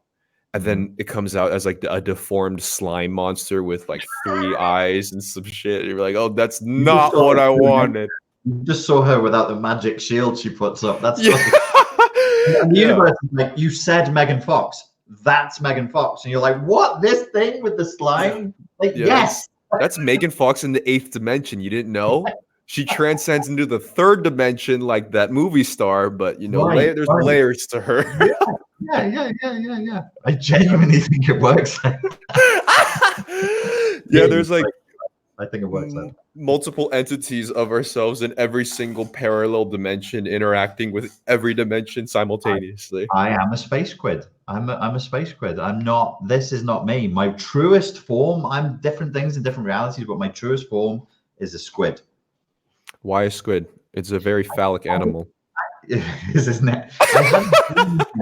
I had a dream one night. I was like, try to. So there's dreams that are ego based. So I dream as Richard, and they're the stories I'd always bring back. Or Richard dreamt da da da da. I try and remember the dream because I know there's other dreams. I fucking know there is. I just can't, because my ego can't hold them, because I'm not. If I'm dreaming, I'm somebody else, different identity in a different dimension. I can't hold it. So I was like, try and hold it. So then I started being able to hold the other dreams. And I was like, no, hold the source dreamer dream. And so it was the source dreamer dream was I was an interdimensional space squid that held the portal open so that time could flow into this universe. That was my job. And I was so happy. I was like, I love my fucking job. What do? I take my tentacles and I open the portal. What comes through? Fucking, I'm like a really cheerful space squid. Look at all the time flowing into reality, making it work. Dude. Anyway, the trolls. Dude, I have so many talented artists as viewers on my platform, and we're going to illustrate you as a multidimensional space squid opening up a black hole for time to flow out. I would be so happy if people did that. It would make him very happy. He's happy anyway, but he would be really careful about that. He'd be like, oh yeah. Yo, this conversation started in 2D social media digital space, and now we're in the 24th dimension, man. Right, but that was the intent that we accidentally set, which was, oh, you come for this, and then your brain, we just take hold of your brain and go, whoa. You thought this was your brain? Oh no. Shazam. Everybody's like, I'm gonna have weird dreams now. Yeah, but it's crazy, man, to think about all of like this possibility that's not even a possibility, but an actual tangible vision that somebody can experience. Like that vision exists somewhere. It's not just fake. It's something that you experience and and everybody's had a dream, and you can't deny the vision and the emotions and the feelings and the lights and the colors that happen within that vision. Yeah, subjectively. So from a psychologist view, and I should backtrack to Malaysia. I do have a Jungian explanation for it, which is I was in a crisis. I met a healer. He didn't speak English very well because he was foreign and exotic, and it was preloaded because I already had a Silat teacher who was amazing, who I had so much respect for, who claimed that this has happened to him. Do you know what I mean? Like I could just have been very traumatized, very open to suggestion.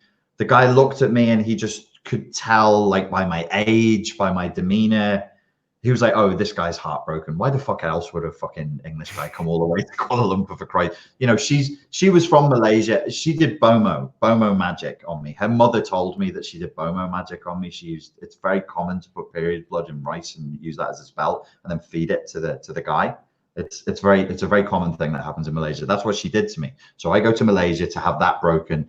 So maybe I did it to myself. It's kind of like a self-hypnosis, or it's not an either or situation. Maybe it's not black or white. Maybe it's not the scientific truth is true or the spiritual truth is true, but something between both and both is going on at the same time, because there is evil in the world. And there are people who are trying to stop it. And there is a fight. We fight it in ourselves and we fight it outside. We always have. as far back as we can remember. So maybe it's not mad to think that you are like, what does it mean to fight the demons of the apocalypse? An apocalypse is a revelation. It means to unveil. What's the unveiling? I think the unveiling is the taking off of civilization, of taking off the layers of civilization. That's the apocalypse. That's all it is, to see into the unconscious. Okay. Wow. So I'm thinking one of the bare bones of this whole reality, the things that you're touching on right now, ultimately, I feel like lies on friction. The idea of two things, three things, four things that are constantly rubbing up on each other. That's like how we reproduce. That's how we have sex. Friction is like gravity, all these things, ocean, wave, friction. Everything's friction. Typing any messages on the keyboard and social media, that's friction too. And I feel like in order to have the friction to arise, you need a polarity of some sort, whether that be good or evil, or you can think about it. I was just enjoying the ASMR value of you going friction. Yeah, no, well, it's an interesting point. I've wondered that with like male-female relationships, like we irritate each other. Mm-hmm. I'm like, why would it be designed that way, that men and women just like the way we are, like the way I want to talk to you annoys you, the way women talk to us annoys us. I'm like, agitation. What's agitation? Agitation is one step away from arousal. When dogs are getting ready to, or monkeys or whatever, you just like they a bit fucking aroused and agitated. And maybe that's, like you say, it's friction. Yeah, and ultimately, I think that's how the universe had to be conceived. Whether you do believe in the Big Bang Theory or some God manifested thing, or this is a simulation by some neckbeard playing World of Warcraft 300,000, it's like literal friction that's cascading through fractals. It was a neckbeard option. But in the end, it's just things rubbing up on each other, and sometimes you need to have the polarity set, and there's just certain, I think, rules attached to those two ends, whether it be morals and lack of morals, love and hate, and whatever polarity that you can come up with. Otherwise, if there was no friction, there would be no nothing. You're talking like it's quite high level mystical ideas, that if you look at like the Kabbalah or the Hermetica or any of these old texts, that's what they were talking about. They're talking about what is the spark that causes life. Friction. Where does the friction come from? Polarity. If you just slowed it down and lit some candles, people would be like, oh my God, this is the most profound fucking, if you didn't deliver it in that ADHD style. Yeah. But this is the monk of the current generation. This is how the modern day monk will be. It'll be jump cuts, it'll be visuals, it'll be quick, and I'll be like having a paper towel to hit myself in the head while delivering it. And people, especially Generation Z, my people, they'd be like, and then they'll have their paper towels, and they're also like hitting themselves in the head. It's actually kind of zen. The whole thing is kind of like, it's cute, right? It's in its own way. It makes sense. There's one thing. Sorry, go ahead. No, please continue. Okay, so we had a brief discussion, and I've been thinking about this, just this very little thing that we briefly touched on. And I was thinking, like, we briefly talked about if two people in the relationship were to just sincerely confess their love for each other right away, it wouldn't work, because both parties would be slightly averse to it for some odd reason. Whether the woman does that to the man or the man does that to the woman, it's like, it's like immediately kind of off-putting for some reason, unless you already built the friction for that release to happen. But if you guys already like each other and you just like tell each other, there's less friction, and it doesn't really have time to develop for some reason. So we kind of long for that tension. Well, okay. You can't just ask me a question like that without me attempting to try and answer it, because it's a good question. Why? Why are we scared? What's scary about just a straight, no preamble, what's scary about just love? Just unfettered love. What's frightening about that? It is frightening. I agree. But why? Yeah. And we don't know how to handle it if that approach were to actually play through. I think it would drive both parties. If they did it, they wouldn't even know how to handle it. Like, where do we go from here? What's the next move? How do I take it? How do I give it back out? How do I be a person? Fuck. That's friction. That's friction. That's friction. So if you, okay, I had a very, all right. So if you had sex and then you both just orgasmed, like you just went, well, let's have sex, orgasm, that would also be lame. Yeah. Did you say lame or inhumane? Both. Inhumane. There's definitely a good 45 minutes to an hour we could get out of that before the orgasm. So why throw it away? Yeah, without getting too explicit, I feel like that's the part that is the most fun. Is like not just the ending, the friction. Let's just change it to psychological, just in case we get too explicit. Take So psychological friction before the release of the confession of the love for each other. So but you see right there, we're back to the symbolic nature of the sexual act. You said the release of the confession. It's orgasmic. Exactly. When you spill your love. There is. Oh, there's the space squid right there. Don't do that. But there's a cycle. There's a German guy, maybe it's Reich, who talks about it. Everything is a cycle of like agitation, arousal, friction, orgasm, and then like a peace after that. We've mentioned cycle a couple of times. The abusive cycle can be like that: agitation, friction, an orgasm of violence, an orgasm of a dispute, and then peace.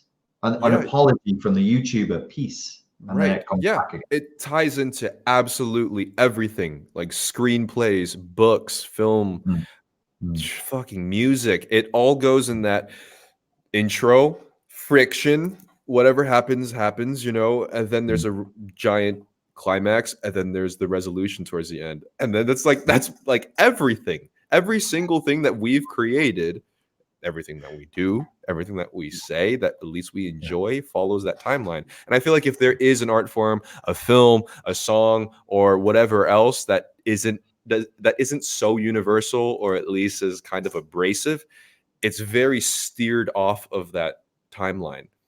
Like if you just hear and that's it, it's like,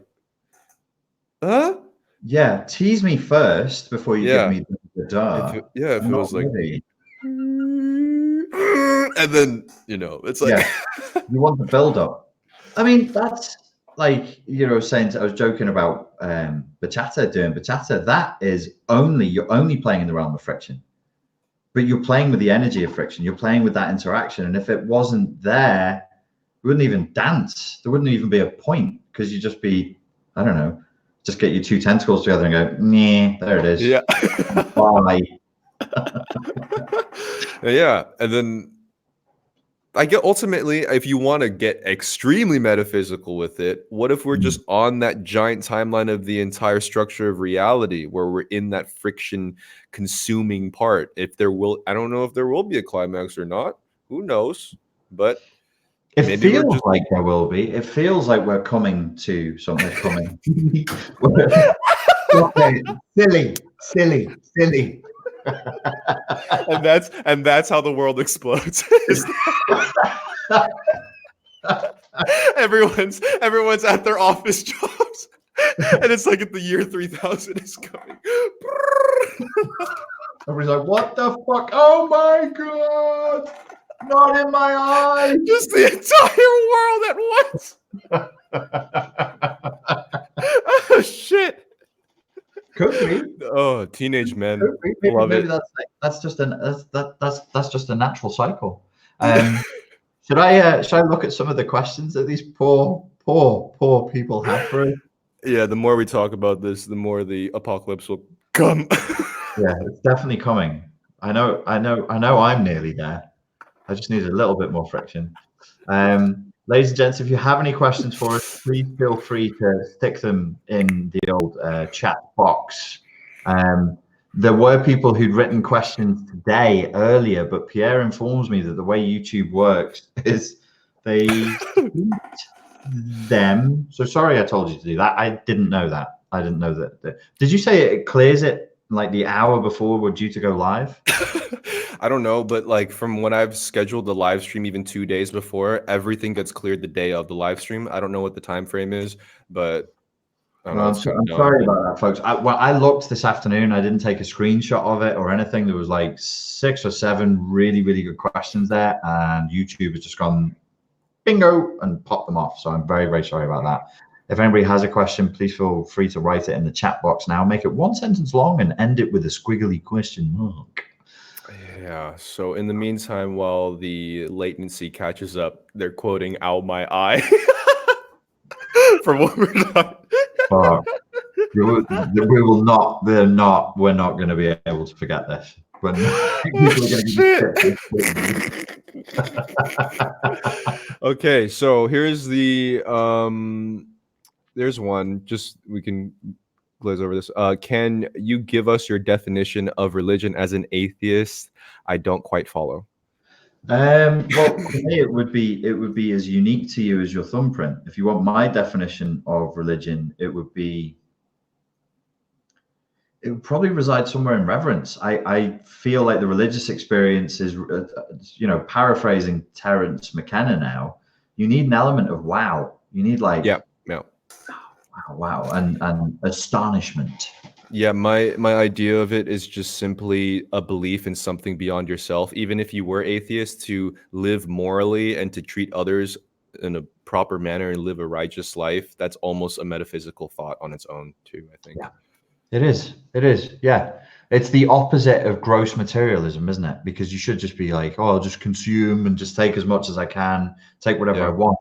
And when you don't do that, if you live in any way that's morally, there's a religious element to that. Yeah. Okay, so do you want to pick the next one? Yeah, is virtue signaling always bad?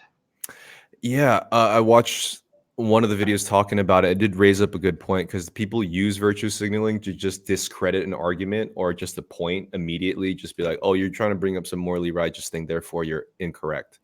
I don't think it's always bad. I don't think so. I think you do need an element of virtue signaling to keep a society morally aligned. And the idea of like shaming people can get kind of sketchy, but there are times where it's like, you shouldn't be in public naked doing some nasty shit right here. So you should be shamed for that. And I'm going to virtue signal the fuck out of this situation. Right. So. That's one of the things I've noticed in modern culture is we're taught that like shame, nobody should feel shamed for anything. And toxic shame is a dreadful thing, especially for people who've been traumatized, but there is such a thing as healthy shame. You should feel healthy shame. Like that's good. Yeah. It's a boundary to feel healthy shame.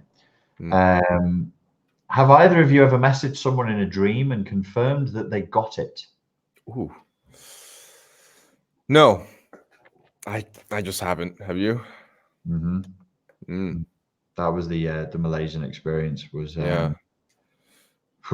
We should probably do. We'll do more on that another time. Yeah, that's a little story. It's a bit weird for some people. How did you two meet? Says Left Nut 007. Left Nut 007 is that, okay? Well, Left Nut 007.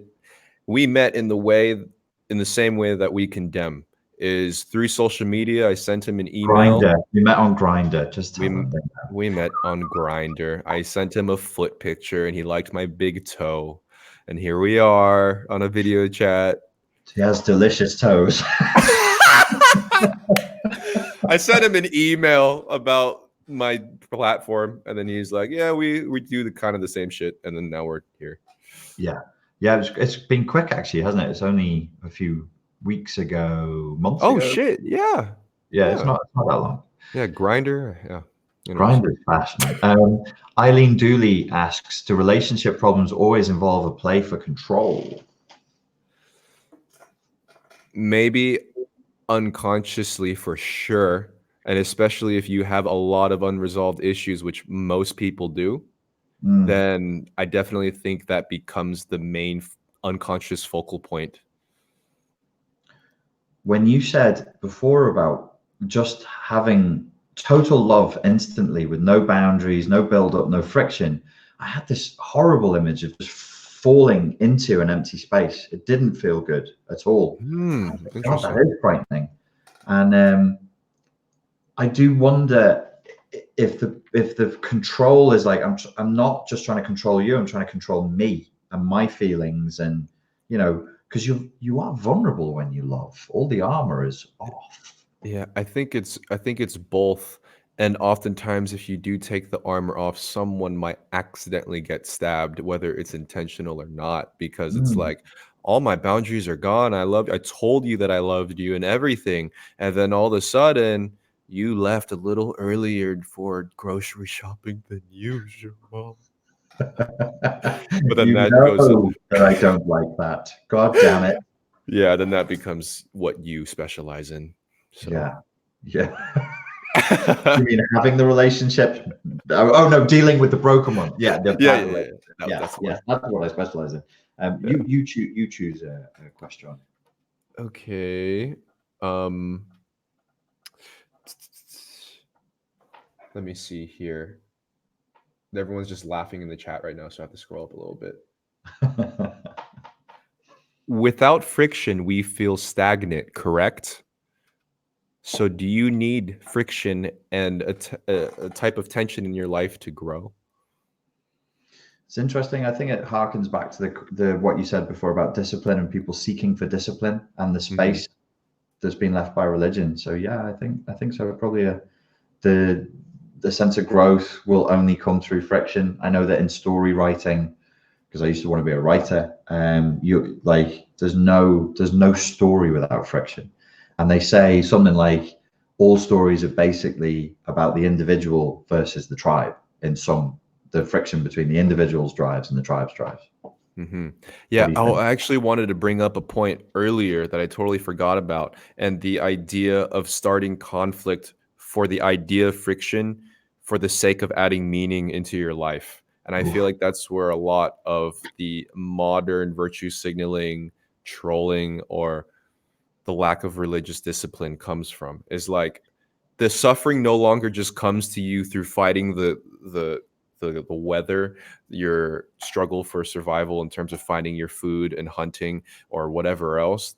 We're set biologically, but we're programmed to find the conflict and friction to provide us meaning, which I actually think that has to play into the psychology stuff that you dwell into. These people that are constantly fiending for conflict to give them some sort of meaning and drama to make them feel purposeful in their lives. And perhaps that is the essence of the philosophy of a troll, is fiending for drama. That's their philosophical sense. They're just fiending for drama to give themselves significance, to give themselves meaning. Because why else would you bother your ass? You could just go and do something else.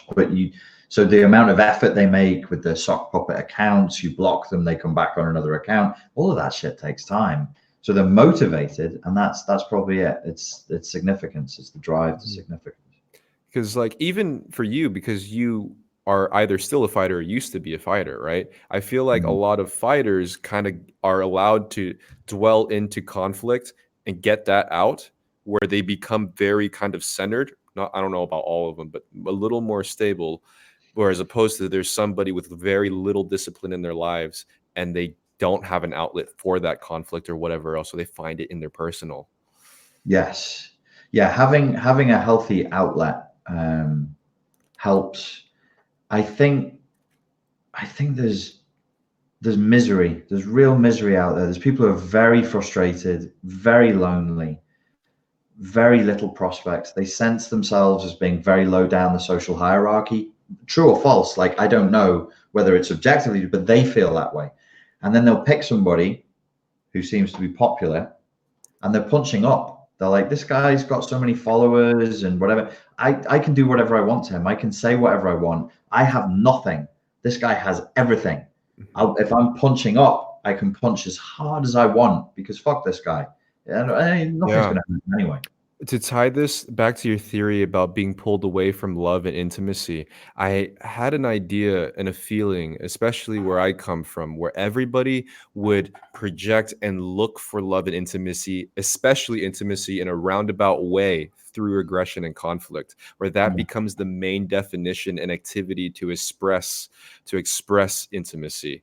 Because I mean, you Fuck. see that even in like rock and roll, like just straight up metal music and whatever. The mosh pit is a type of camaraderie because you're getting out aggression with each other through like pushing each Yeah. other and being. Yeah.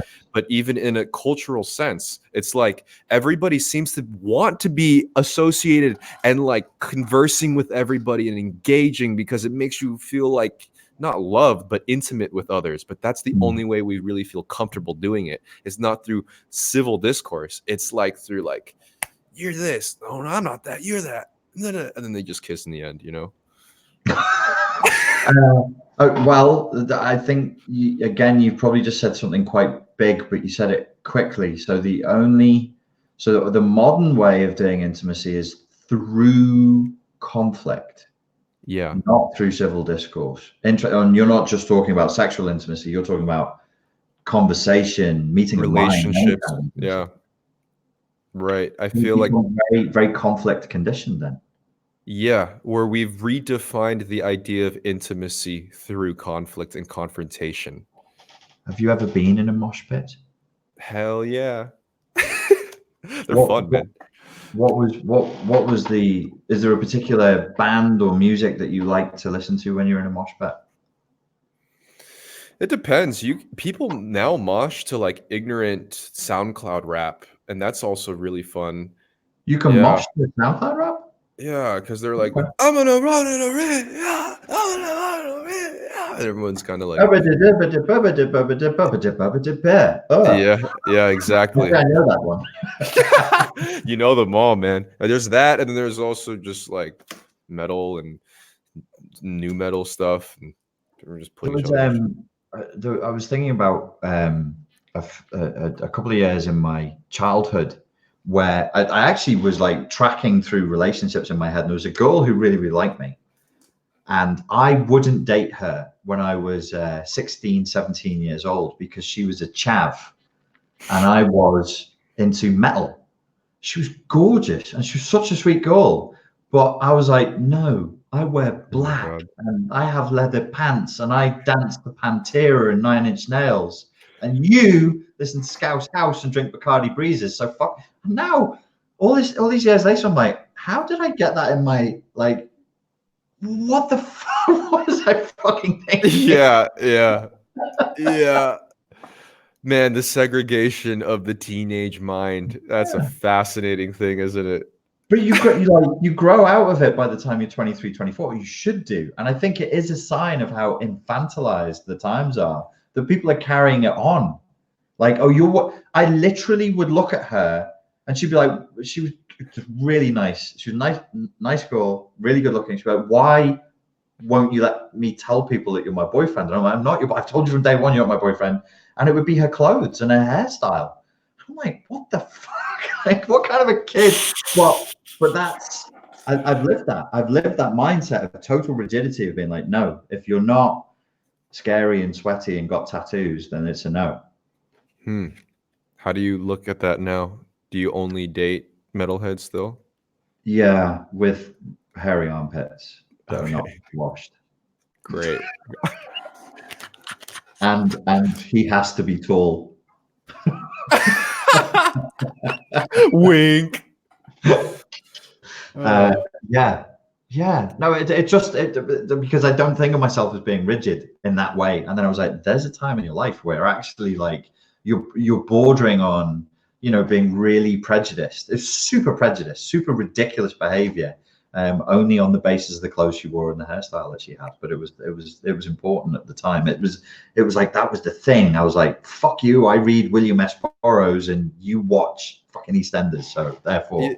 Yeah, one criticism I heard about this particular generation. I hang out with a lot of people older than me for some fucking reason, man. But like, they I would can always hear say, you. they would always say like, back in the day, you had like really defined subcultures that really went out of their way to express that within that subculture. Goths were like really goth, skaters are really skaters, and da da da da. And then now today, whether it be from social media or whatever, it becomes really homogenized where everybody's just kind of wearing like a uniform thing, and it isn't exactly broken up into like. Nobody would sincerely be a goth or a skater. Everybody would be a meta goth or a meta skater, and it'd be a wink. Ironically, which is what we said in one of the things was like everything's ironic. I actually saw an article the other day called "Everything's Meta," and I saw that too. Oh, you saw it? So in the beginning when we were talking about virtue signaling, I forgot to say this. Like social media trains us to just buy the t-shirt. Just fucking buy the t-shirt, take a picture, put it on Instagram. You're a goth now. Oh, they take the piss out of girls who claim to be into video games, but they're not. They're trying to look cool to boys. I'm a gamer girl. Look at me. I've got like a PlayStation. It's not virtue signaling, but it's signaling. It's facile. Like, what should we call it? Cheap signaling, facile signaling. Well, they actually have it in signaling theory, and it's called, I think it's called dishonest. I think it's called dishonest signals. It actually has a term in biology, which is these are dishonest signals. Virtue signaling would fall under a dishonest signal. You're saying you're about something, but you're not. You just think it's cool. There's something I want to add on to that. I almost forgot. So when I was in high school, I would experiment with my attire like quite a bit just to like see how people would interact with me differently. One day I'd wear like a suit, and then the other day I'd wear just like mismatching high socks. And then I would dress like really street and like really well put together in a hip hop sense, just to see like what happens. And because it was high school, it was the one that was like kind of baggy, sagging, and had like just really like hip hop, and everyone's like kind of. Was it like the crisscross phase?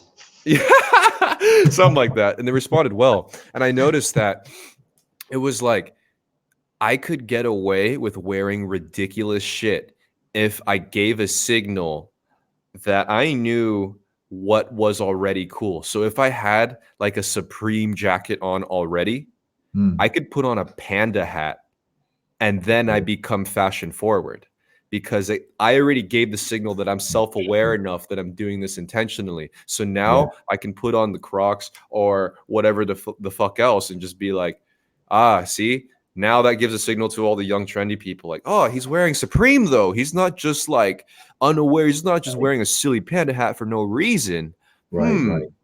And I think that's where a lot of trend setting comes from. You have somebody that's already self-aware enough so they're doing it intentionally. So when we were talking about symbols, hierarchy, and the effect that your appearance and my appearance has on people, we were actually already talking about signaling. Yes, and that's actually where I wanted to bring this particular idea up, was in that last discussion, but I totally forgot. Right. But yeah, okay. It's all signaling. I'm gonna read as a thingy. Okay. Argentine tango instead of moshing. I've taken tango and it's fucking hard, so no. Jeffrey says, when Rich does ignorant SoundCloud rap, it sounds like iambic pentameter, like Shakespeare. Thank you. I'm glad I'm adding a little class. we actually had, no, in fairness, in full disclosure, we had a conversation before we started, didn't we? That I actually confessed that I genuinely like Cardi B now, not in an ironic way. It happens. Yeah, it happens. So first you hate it, you mock it, you say it is shit, and then you're bopping along to going, this is actually pretty fucking good. There's a track I was telling Pierre called Wish Wish, which is actually by DJ Khaled, unfortunately. So we have to listen to that idiot shouting DJ Khaled. Yeah. Another one. The best music. I'm like, would you shut up? Another one. Another one. And another one. Is there anything else, Mr. Khaled? Yes. Another one. Another one. Yeah. Wish Wish. Check out. It's good. Okay. I think you can actually display the comments on screen, Richard, if you look to the sidebar stream. I'll do that. Yeah. Yeah. Another one. Another one. Another one. Let me see now. I bet Pierre likes Prince. Whilst I'm looking, for a good question. Ooh. Oh, they changed the interface. That's cute. I hate Prince. He's the worst. No, I'm kidding. He's like one of my idols. My live chat. He's one of my idols. He inspired a lot of what I do. And he helped me find a good amount of myself too. What's your favorite Prince album? I really like, obviously, I mean, Purple Rain is really good. Dirty Mind. I really like Dirty Mind. That one is like fucking great. When people ask you what your favorite album or favorite film is, do you have any kind of a discipline that you apply when you answer? Like, what do you mean? Like, so my first thought is, what will make me sound cool? So my discipline is actually, how many times did I listen to the album, or how many times did I read the book, or how many times did I watch the film? Because by that measure, one of my favorite Prince album of all time is probably The Campus. It was God, what the hell is it called? It has the track on it, Christopher Tracy's Parade, and the song Sometimes It Snows in April. If anybody knows the name of the album. Yeah. There was a film that went with it. It was awful. It was so, I loved that album. I played it again, but I'd like to be able to say like 1999 or Dirty Mind shows that you love original early 80s Prince. So that's actually a cool answer. The one with Tracy's Parade on his yeah, I see what you mean. Yeah. But that was the album I listened to over and over and over again. Diamonds and Pearls, says Tara Lynn. Very honest of you. I love just the song Erotic City. That's what really got me into him. So that's a good question. What's your favorite musical year? 88. Really? You came out with an answer fast on that. Who's there in 88 that you loved? It was like Michael Jackson's prime with Bad. You had Prince coming out at that time. The Cure was really getting their stride around that time. Depeche Mode was popping up. Like lots of awesome music that I'm personally into. Yeah.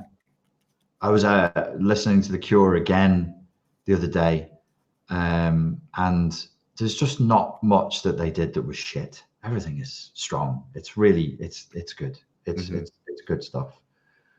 Any questions, guys, that end in a question mark? I've been getting more success lately, yet it doesn't seem to make me as happy as escapism used to. Back in the day, I still had something to escape from. I wonder why. You can answer this, and I'll reread this. Hold on, you can choose another question. Oh, but you can't put it on screen, can you? No. This is a good question. I'm just trying to make sense of it in my head. Sometimes success can be a bit of a trap. So you can get what you think you wanted, and I would say this, like, let me give you a new perspective other than just saying like success is, you can be the victim of your own success. It's very hard for a human being to know what's actually going to make them happy. It's almost, and your name is How to Human, which is interesting, your handle. For you like me, I can have a vague idea of a direction I should go in based on my core values, based on my experiences, but the chances of me really knowing what would actually really make me happy, if you take a broad enough sort of philosophical timeline, they shrink to zero, because who am I to really, it's you know what I'm saying? Does that make sense, Pierre? Yeah. I mean, I have a really good perspective on this question because I am literally living my successes in what I used to do to escape. So I'm living through making YouTube videos and music and exploring art overall.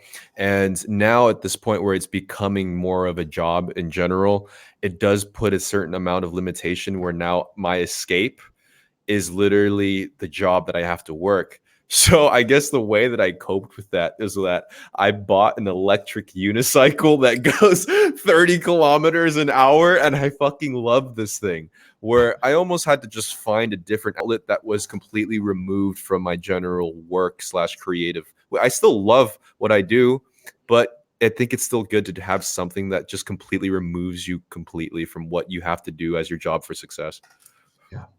Yeah. It's an interesting question. So there's another one here. Oh dear, it's moved.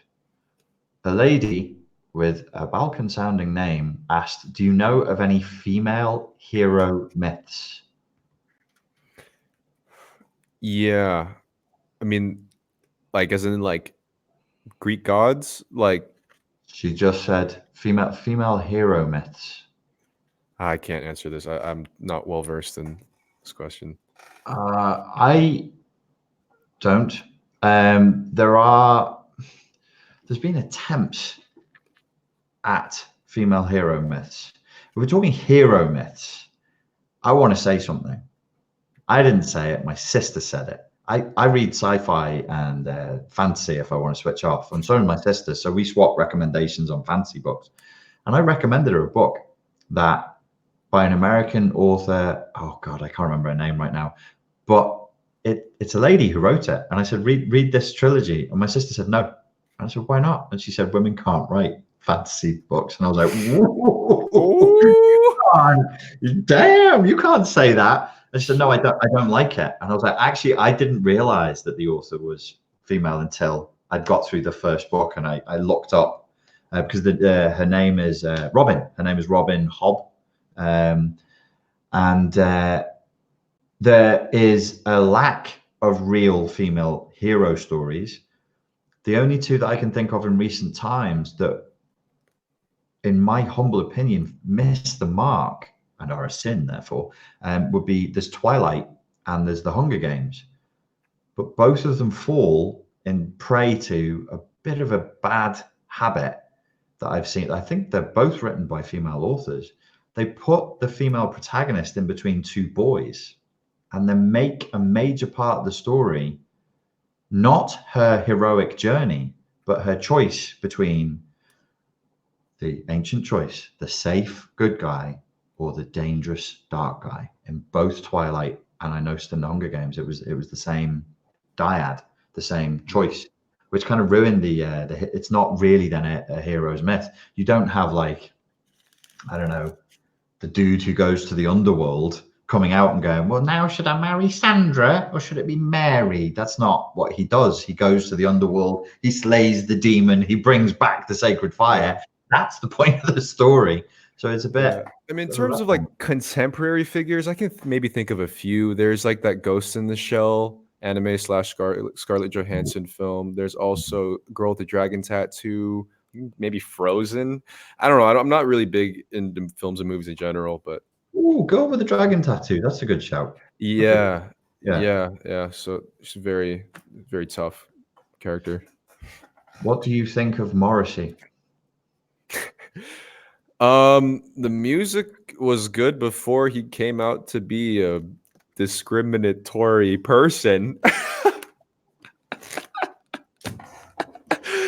I still love some of his songs, man. This stuff has a very operatic, like sing-songy Shakespearean quality to it that I find humorous and really fun to sing to.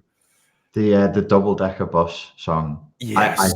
I hate Morrissey. Morrissey was like Cardi B. I took the piss out my sister listening to Morrissey for years, and every time she put it on, I'd go, "I'm so sorry for ha ha ha," and she'd be like, "Fuck off, would you?" And then I listened to it in the ambulance, and the double decker bus. If a double decker bus crashes into us, I was like, I fucking want to hear that. You're into music when it's in your head, and you're like, I need to play that track. Hear it, yeah. Now that's the thing. Those melodies that he'll sing in a double decker bus, and it kind of nasally form, it's great. And then I read some article, then I canceled the shit out of him. That's like the modern world. I like somebody. You read. Oh. Somebody said, if you're looking for a book that will empower you as a woman, this message is not for me. It's for the lady with the name that I will now attempt to read out. I'm sorry, I lost your name before. Let's have a go with this. Ludmilla, that's not too hard. Marasova. I probably got that right. Ludmilla Marasova. This one's for you. If you're looking for a book that will empower you as a woman, Women Who Run with the Wolves by Clarissa Pinkola. Estes was great. Okie dokie. UG Rose. Hello, UG Rose. It says Red Sonja. Lol. Who's Red Sonja? I was like, what? A green Sonya? I vaguely recognize the name Red Sonja, and I feel like somebody I should know, but I don't. I don't know. The Narnia Chronicles had some female heroes. Yeah, it did, but aren't they kind of a little bit like the female heroes in Game of Thrones, where you just end up with there's not. I'm a frustrated fiction writer, and I have to say that there isn't like a massive amount of. I mean, even in that book that I recommend as My Sister by Robin Hobb, there is a major female character in there, but like she doesn't serve any other purpose as other than to give a mission to the major male character. Okay, we'll take one more question, and then we'll start wrapping it up. Because I'm on day 1 of 75 hard, which is 75 days of torture, and being hard. 75 days of being hard. It's a lot of Viagra, especially at my age. My heart's going to give out. Seriously, I'm already sure. Can anybody? Yeah, tell me what you've learned after the 75 days.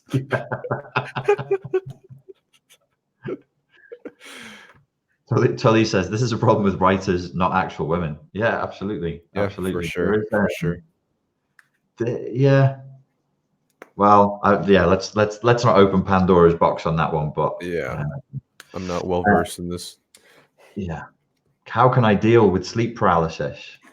We want to end on this question? Are you sure? I can answer it,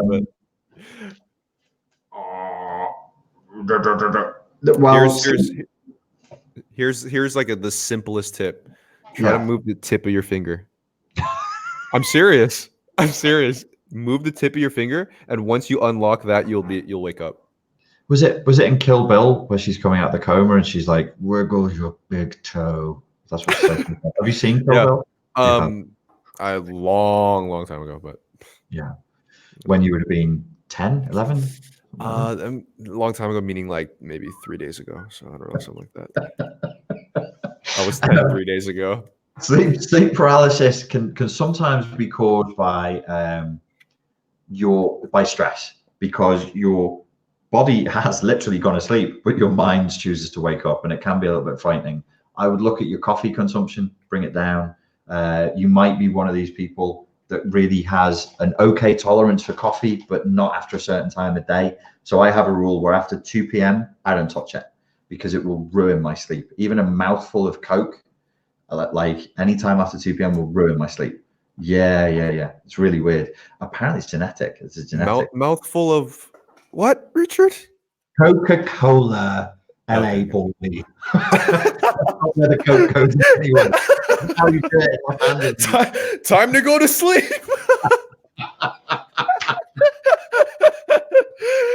A mouthful of Coke, you say? Before the nap. Right before the napping. So yeah, I would check coffee consumption. Yoga will help because yoga literally means to join the body and the mind together. They're splitting, so you want to be bringing them into the same space. And maybe even there are yogic exercises you can do before you go to sleep that'll help you, like the bumblebee pranayama, where you go and hum and cover your eyes and your ears, like 5 rounds of that with a big deep breath in and a long breath out. That will help you to rejoin your body and your mind together and help you to sleep better. Yeah. And if the shadow man comes to visit you, don't move and just let him do whatever. Like just chill and just let him come in. He's gonna leave. When did you start referring to yourself as the shadow man? If you can be Space Squid, I'll be Shadow Man. Alrighty, Shadow Boy. Okay. Could you guys sum up what you're trying to figure out with respect to sense making? What would be our summation of what we've covered tonight? How would you see ya. Just the. You're like, how would you sum that up? Oh, well, what I think is the conclusion after today. You've been all so naughty. I'm sorry. When I first got when I first got the software and realized I put banners up, this is the first one I put up. That's the first one I Okay. wanted to tell 444 grown adults who chose to be here that you have all been so naughty. I couldn't have concluded it better myself. I mean, that's been the major thrust of our talk, is it not? That they've been But actually, it kind of is. The whole world's kind of naughty right now. It needs a not. bit of discipline. People virtue signaling because they've been naughty and they need to feel good about themselves. They're trolling because it's naughty as well. Religion is the cure for Yeah. all y'all being naughty little bitches. They need discipline. They need strong, firm discipline. Are you going to deliver it? Yeah. You're the space squid here, right? Ah, heavens above. Well, ladies and gentlemen, on that note, where can these good people, these good folk, where can they find you? Instagram, you are anti-dagger. Yeah, if you're looking for holy celibate, wholesome content, go ahead and find me under PRXO on YouTube, on Instagram, and wherever else you can find me. And I'm sorry for what you find. Ladies and gentlemen, thank you very much for your time and your attention. Pierre, thank you for joining me again. It's been a blast. I really enjoyed it. Thank you, mate. And hopefully we can do this again soon. Yes, please. Peace out, homies. It's going to take a while